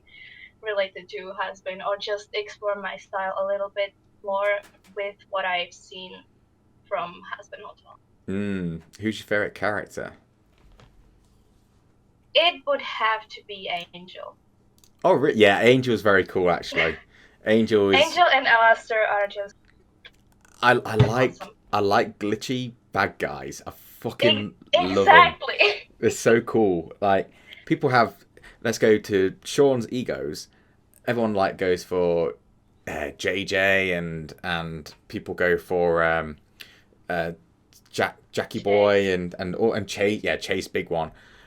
I like Auntie. Personally, Exactly. I love Auntie. I like the idea of it. I like it gives Sean and Robin freedom to really explore some creepy editing going on. Even though JJ is like the evil JJ, I'm just gonna say is my favorite so far regarding videos. I love that video. I think that's even though Chase was a more grander project for Sean and Robin and the rest of the team, I guess. JJ's simplicity and where it leads to really impressed me. I fucking loved it. But yeah, so when you have Alistair, when he's got that voice and then it starts going creepy and I would have killed you and the whole thing starts glitching and freaking out and it's like, oh, it's really cool to watch. Exactly. And I like polite badasses. I like the ones where they could destroy you. Like, they're super powerful, but they're so chill. Like, we're here just, what's the reason you're doing it for? Just boredom. Sheer, complete, absolute boredom. And like, it's so good. I actually quite like, oh God, what, the main girl's name? Charlie. Is it Charlie? Yeah. Okay. I really like her. I think she's very Disney-ish, and I think that's why I like it because it's such a what's the word I'm thinking of? Contrast. Yeah, it's a contrast. It's such a nice contrast to have because she's all flowery, everyone's good, starts singing, but then she has those little bits of, oh no, she's a psychopath as well, where she starts going, eyes go yellow or red? Red.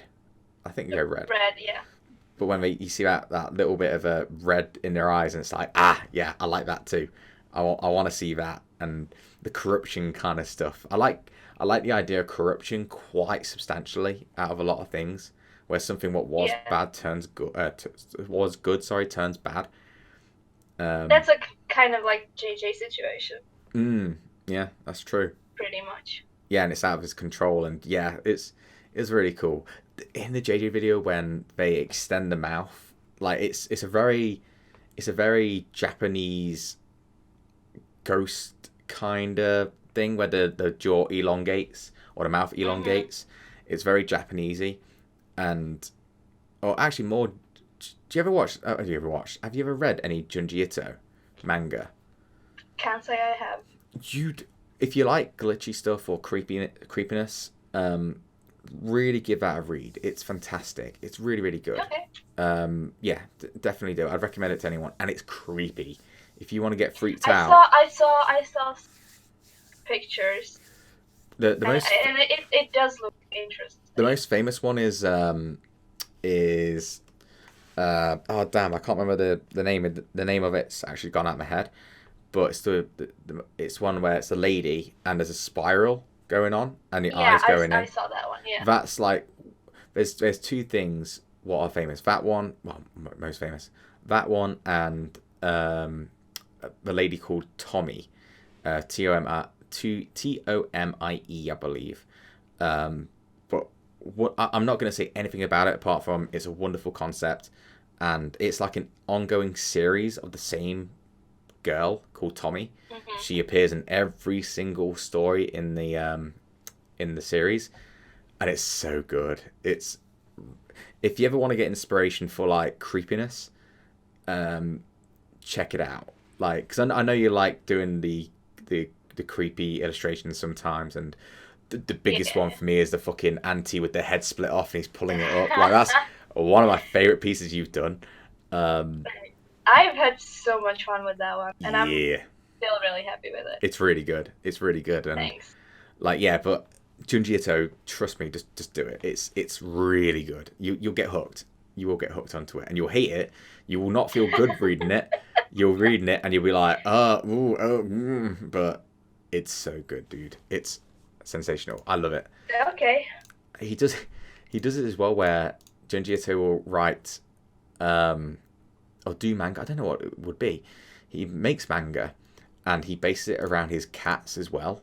I don't know what it's exactly called, but it's literally about his cats, and he will draw them in the freakiest way possible.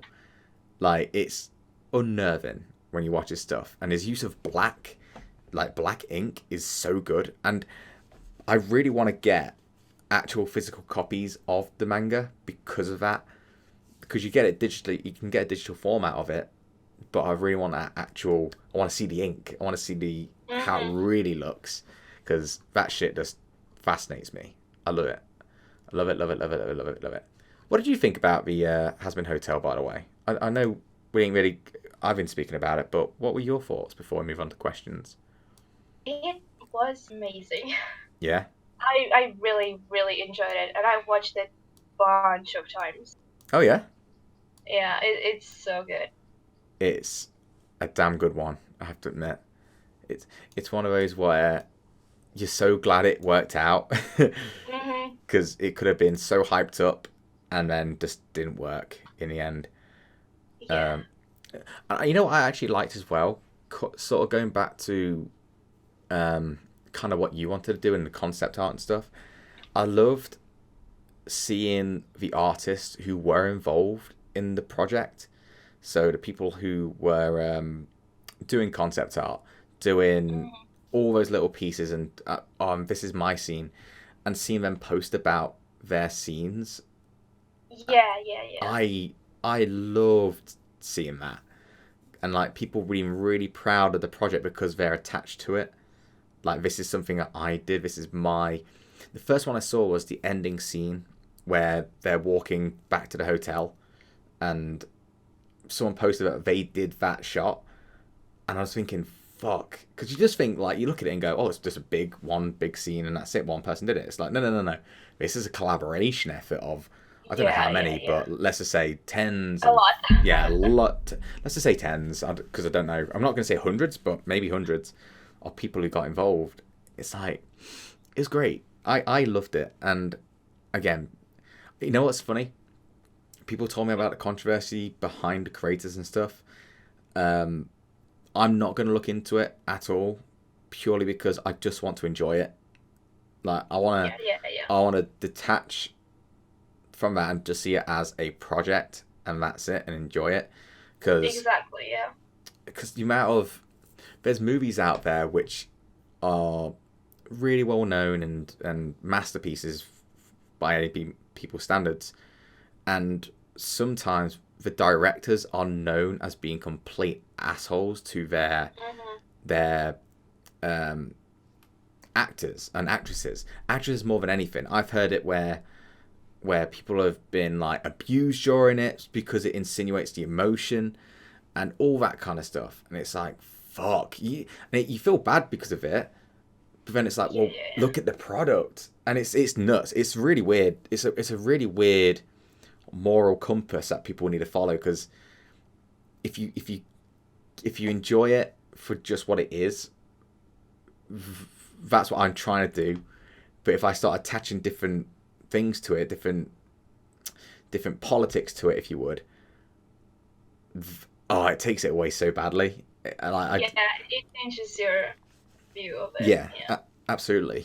That's also why I don't want to really find out what's happening about that. Yeah. It's a very interesting one, but yeah, all around, Hasbin Hotel is extremely good, really good, and no idea when the next episode's going to come out, but I'm looking forward to it. I like the concept. It's got a good build up and everything like that. So we had to move on to questions, my dude. Alrighty then. So let me just do two things. I need to bring up. I did have your Instagram up, but now it's gone for some reason. I don't know why. That's annoying. But yeah, so in the meantime, let me ask you a couple of questions. So we'll go for all the ones what are on Twitter this time first instead of Discord first.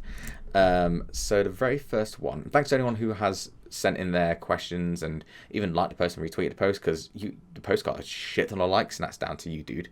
People love your work, so they like you. They like you. Jesus, it's all good. So Super Caesar says, how did you come up with the name NightmareWolf? Like, did you have a nightmare about a wolf and it stuck, or you encountered a wolf when you were nightmaring? What's the reason? Okay, so it's not really that interesting. It's literally me. It was 2014 or something, and I was creating my DeviantArt page. Okay. And I had no idea what to name myself. And I was like, I like wolves, so let's have a wolf in the name. And then I wanted something cool to go with it. And I had no idea. I sat there for like an hour just trying different combinations of words. Yeah. And then Nightmare just stuck, so I went with that. Oh, that's cool. That's not bad. It's a nice simple one as well. Like, I've said about my name all the time, but when you can do it where your name can have a lot of meaning behind it, or you just think it's cool, and that's it. Like, it doesn't have to have a proper meaning sometimes, you know. It's one of those things where we can just have a nice, cool name, and that's it. No problem. It's all good. So the next one is from Ultramarine, or obviously Waffle.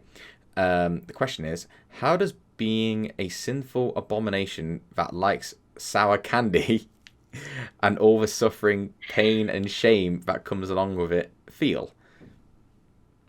I knew this would come up. Wait, hang on. When I was asking Ultramarine, when we did the podcast, did you not mention sour candy in that? Yeah, I asked her basically the same thing. Yes. Go on, man. Defend your honor. We have a thing, yeah. And you know what, Iris? It feels good. There's your answer. That's amazing. You just enjoy it. But do you enjoy it more because you know that Ultramarine doesn't like it? Does it add to the flavor? Ever since I found out, yeah. Actually. I did a few times when I was eating sour candy that I took a picture of it and sent it to her on Instagram. That's so funny. It's just the caption of like "fuck you" or something like that. You just eat it and just slowly just pull out your middle finger to her. Like, that's so good. I did that once. That's so good. Again, this is proper friendship. Yeah, sour candy is just good. I like the feeling. I don't know. Dude, I'm on your side. Don't worry. I love sour candy too. Like, hell yeah. I'm a spicy food person and I'm a sour candy person. Like, yeah, sour is very good. Emily doesn't like sour, I don't think. No, she doesn't. She likes really strong cheese, which I don't know. I'm kind of here and there for that. But sour stuff, nah, that's not her forte. But yeah, sour all the way, my dude. Sour's just so much better. And hell yeah. Anyone who disagrees with us can fight us, and I'll defend you too.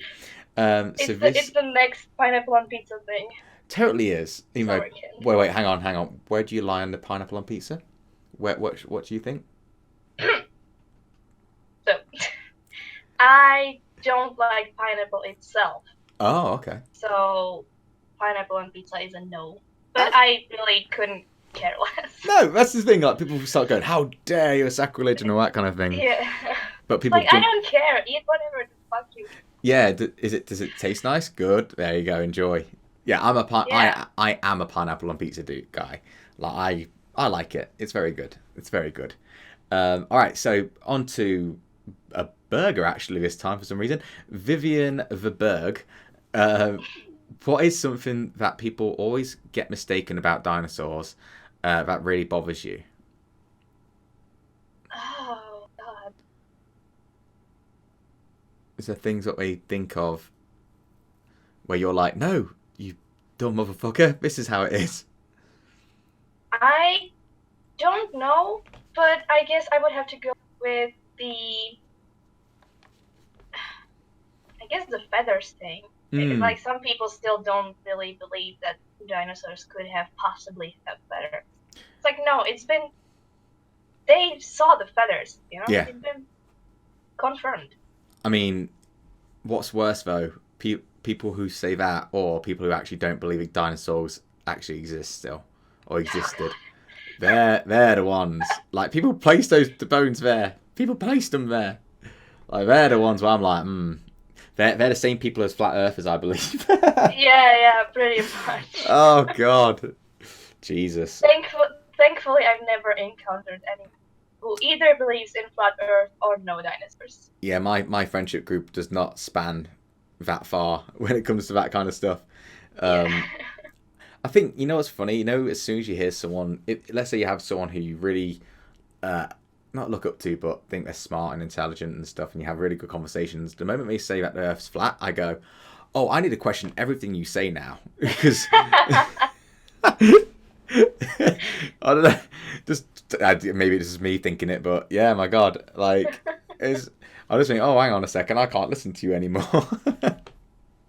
Oh, that's a good question though, about the dinosaurs. I like that. Yeah. This one is from Dingo Hunter, who says, yes, I knew it.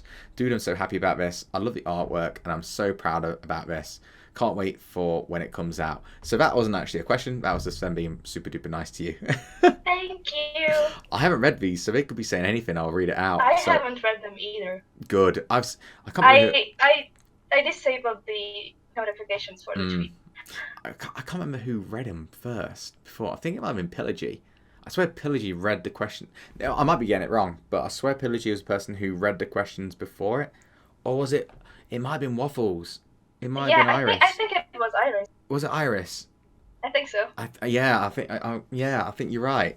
Because I remember, I think they liked one of the questions, and I was like, hang on a second, stop looking. Like, I don't know. Zero Thought X question: what is your favourite atmosphere for drawing? Background music, podcast? Do you like doing it in silence? That's a great question. I like that one.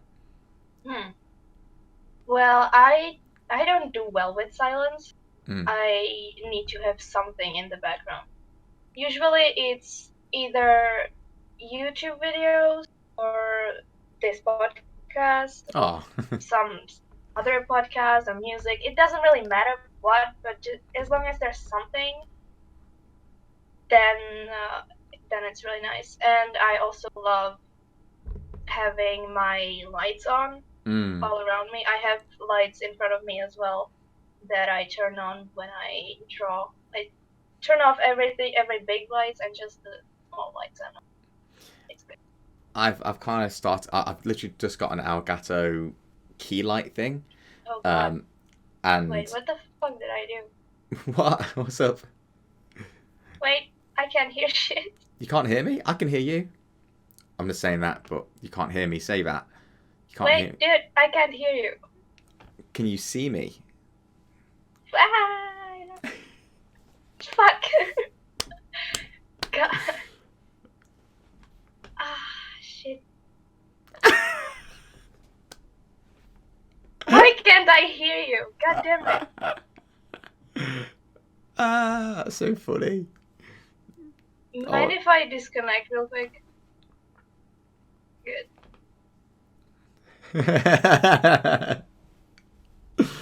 Oh God, that's so funny. Oh, hello. Okay, good. Can you hear me now? That was so funny. I might keep that in slightly, just because you're going. Okay. You were like, shit, fuck, I don't know what I did, but I couldn't hear anything. That's so. No, it's all good. No, all I was saying was I've got a key light, an Elgato key light thing. You know, the new thing what everyone has. Yeah. And like, it's so much better because I used to. I still have them right now because I literally just set it up before the podcast. Have those giant like massive lights in the room, and if I turn them on, the entire background just lights up. But with this, it focuses mainly on me. Like, you can see it in the reflection there, but now the colour stands out more. So I'm like, oh, it looks better now.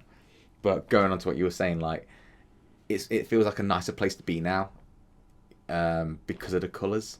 So yeah, it's nicer. It's nicer for me.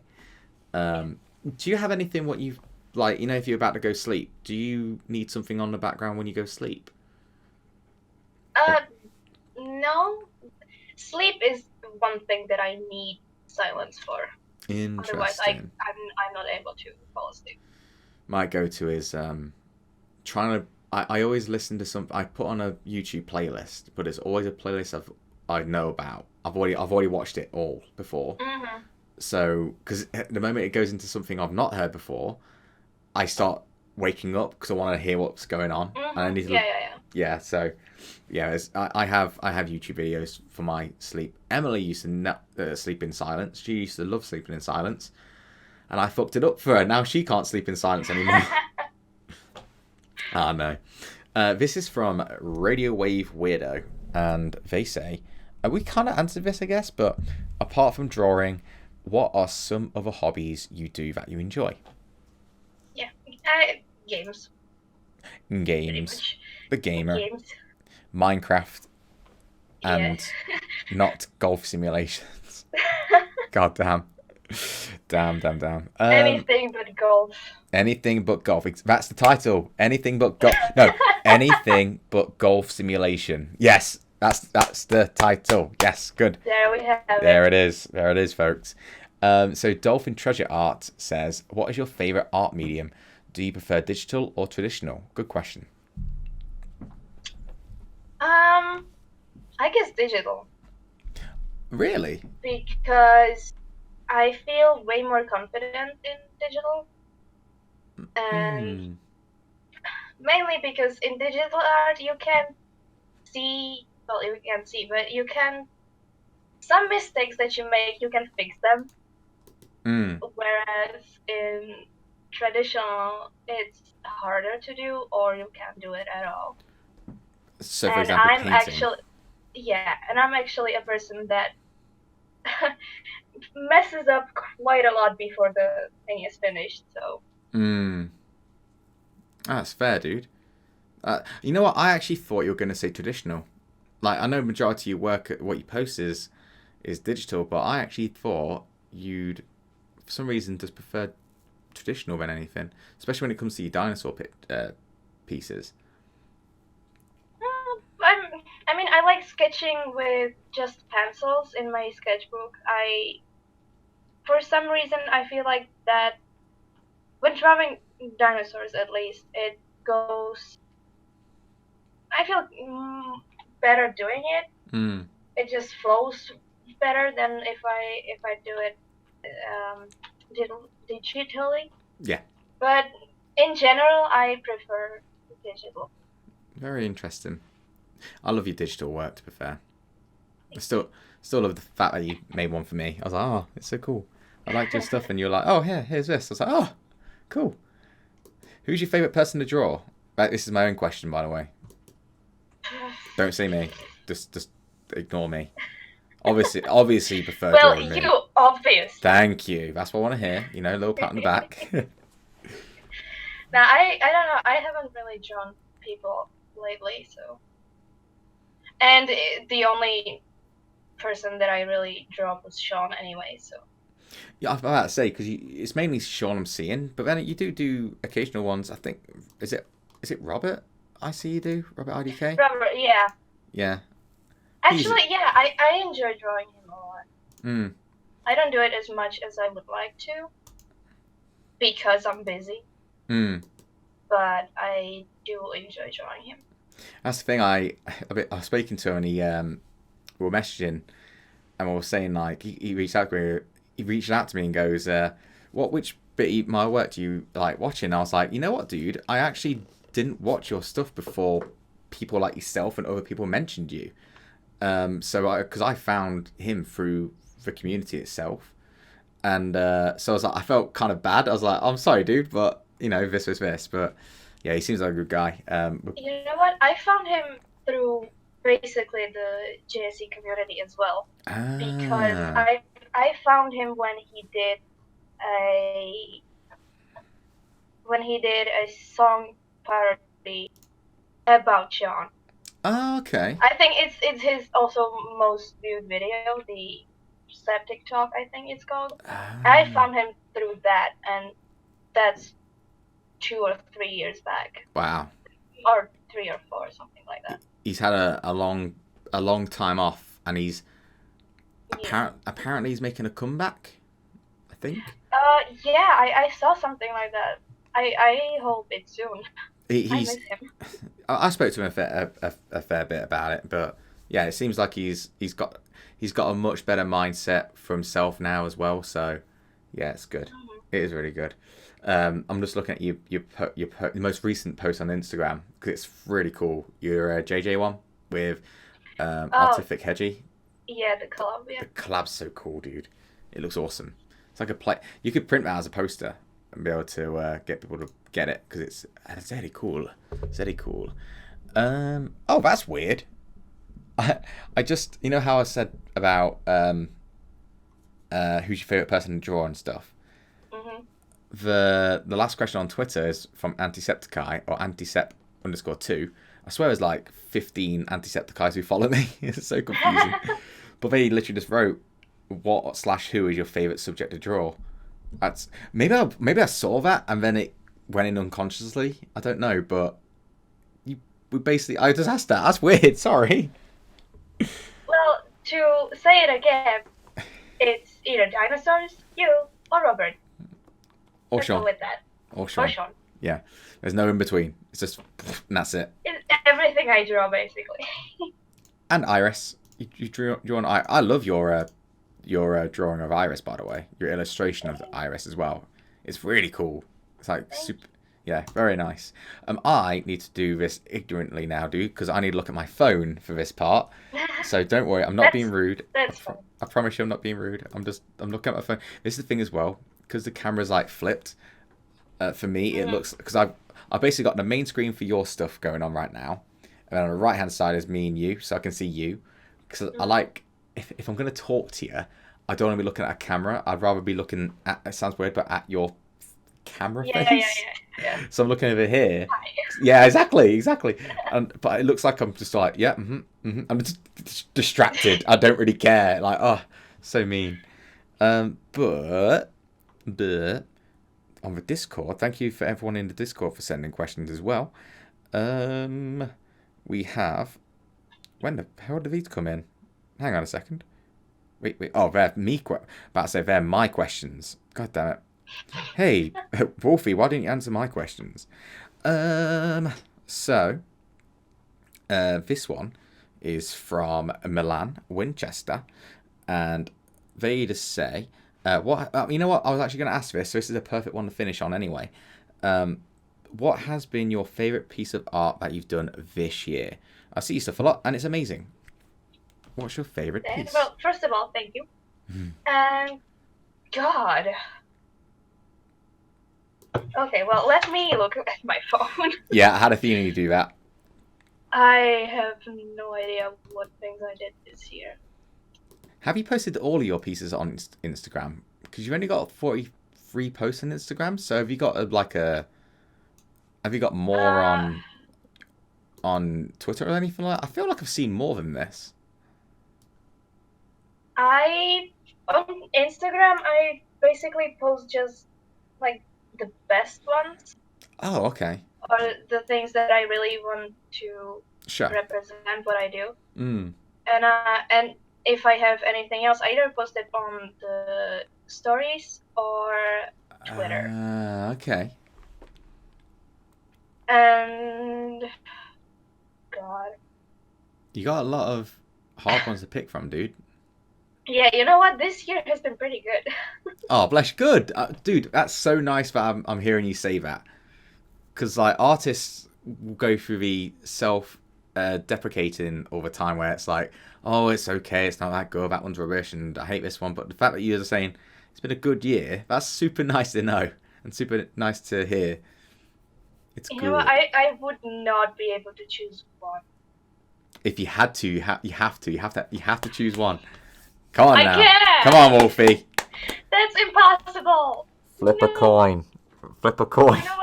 You know what? This one. Oh, you're an arse. I was gonna like bring it up on the big screen and stuff, and I'm like, no, that's me. They see that at the beginning and the end. But thank Honestly, you. though, I really am happy with that one. It was so out of the blue, and it was like, oh, that's so cool. I really Then appreciate it. I guess I also like the Robert head one. The Robert what? Sorry. The head one. What's it when it's from the side? I can't remember. Yeah. That one. Yeah, that's a cool one. The lighting's very nice in that. The anti one also. That's a pretty good one. I The absolutely. dinosaurs I draw this year. That's a lot. You've done a lot, and those dinosaurs look fantastic. How long did it take you to do that? Because the amount of detail what's in it's insane. Which one do you mean right now? I'm thinking of the three good boys, right next to Auntie. So wait. I don't know. Oh, the painting. Yeah, I'm talking about the paintings. Yeah. The painting. That took me. Oh yeah, it's right behind you. I forgot. Yeah. It took me like a month. Wow. But I didn't obviously work on it every day. I worked on it very sparsely. Because first off, school had started during that time. And again, painting is not really my strong suit. So I had a lot of trial and errors during that. But yeah, it took me like a month. It's really good. And it's one of those where the more you look at it, the more detail you can see, and then you just go, "Holy fuck, that's a lot of detail." That's also why it took me so long. Yeah, of course. I'm such a detailist. It's horrible. I think that's what makes you such a good artist, though, dude. Honestly, I think you gotta be into the details. That's arguable, but okay. Well, you're not gonna say you're great and stuff like that. Like, but you are. You're really, really good, dude. And yeah, you should be really, really proud of yourself. My favorite is definitely the anti-pull on the neck, just for the concept as well. The concept of it is just really cool, and it's it's very good. But yeah, dude, that is basically gonna be it for the recording. Is there anything you want to say to the audience and everything like that before we finish? Anyone you want to give a shout out to? Is anyone you want to, just say hello to? Whatever. What do you want to say? Well, hi, Mom, if you're watching this. Please subscribe. Please subscribe, yeah. I guess just to people who, to the aspiring artists who are watching this, just keep trying, even though you think it doesn't look good, just do it. The more practice you have, the better you'll get. And if I look at bringing it back to dinosaurs, to my first dinosaurs that I drew, or something from 2011, it looks so much different from what I draw now. So just keep going and believe in yourself. If it's what you are having fun with, then just do it. Wonderful. It goes for more than art also. Of course. Yeah, but that was really good, Wolfie. Very nice. All right. Well, I've just got to finish off now by saying thank you all for watching or listening. And make sure you have left a like. Make sure you leave a comment. Let me know what your favorite part of the podcast was. The most important thing is to make sure you are following Wolfie everywhere. Where can they find you? Just to make sure I know, or they know. In the trash can. Why are you guys everyone does that? I met the very first person, Photo Megani, when I was like, where can we find you? And we just went, don't find me. I'm like, But what are you on? That's the question. What are you on? I'm on everything. DeviantArt, actually not that much because it doesn't really work lately. But DeviantArt, Twitter, Instagram, Tumblr. And are they all NightmareWolf, or is it NightmareWolf with 16 Fs actually, like usual? Actually, I think all of them are different, Yes, we are. I know which this. doesn't really help me. But it's the case of people having the name already. Yeah, of course. So I have to come up with something else. So it's either NightmareWolf 133, 133, yeah. yeah, or NightmareWolf_art, or actually DeviantArt is the weirdest one because it's NightmareWolf but with a typo. What? It's instead of nightmare, it's knifemare. The T and H are switched, and I didn't notice till my friend pointed it out 2 years later. That's amazing. No wonder you got it straight away then. No one else had it because it was misspelled. Yeah, probably. That's so good. I tried to change it, but I couldn't because the name was taken. Oh yeah, exactly. So Twitter is also the reason why there are 3 Fs. NightmareWolf. That's fantastic. All right. It's hard for me. I'll put all the links. I'll do the hard work for everyone. I'll find them all. I'll copy and paste them. I'll put them in the description, and everyone will follow you because that's what good people do. You're a wonderful artist, a wonderful person, and you deserve all the support you can get. And obviously, good luck with everything in college and stuff. And just keep it up, dude. You'll definitely get there. Thank you so much. All right, dude. Thanks for coming on. I really appreciate it. Wait. Thank you. One last thing. I don't know if you can see it. I can't. What is it? It says sub to Dave. Oh, does it? Wait, wait. Bring it into the camera because I gotta have people looking at it.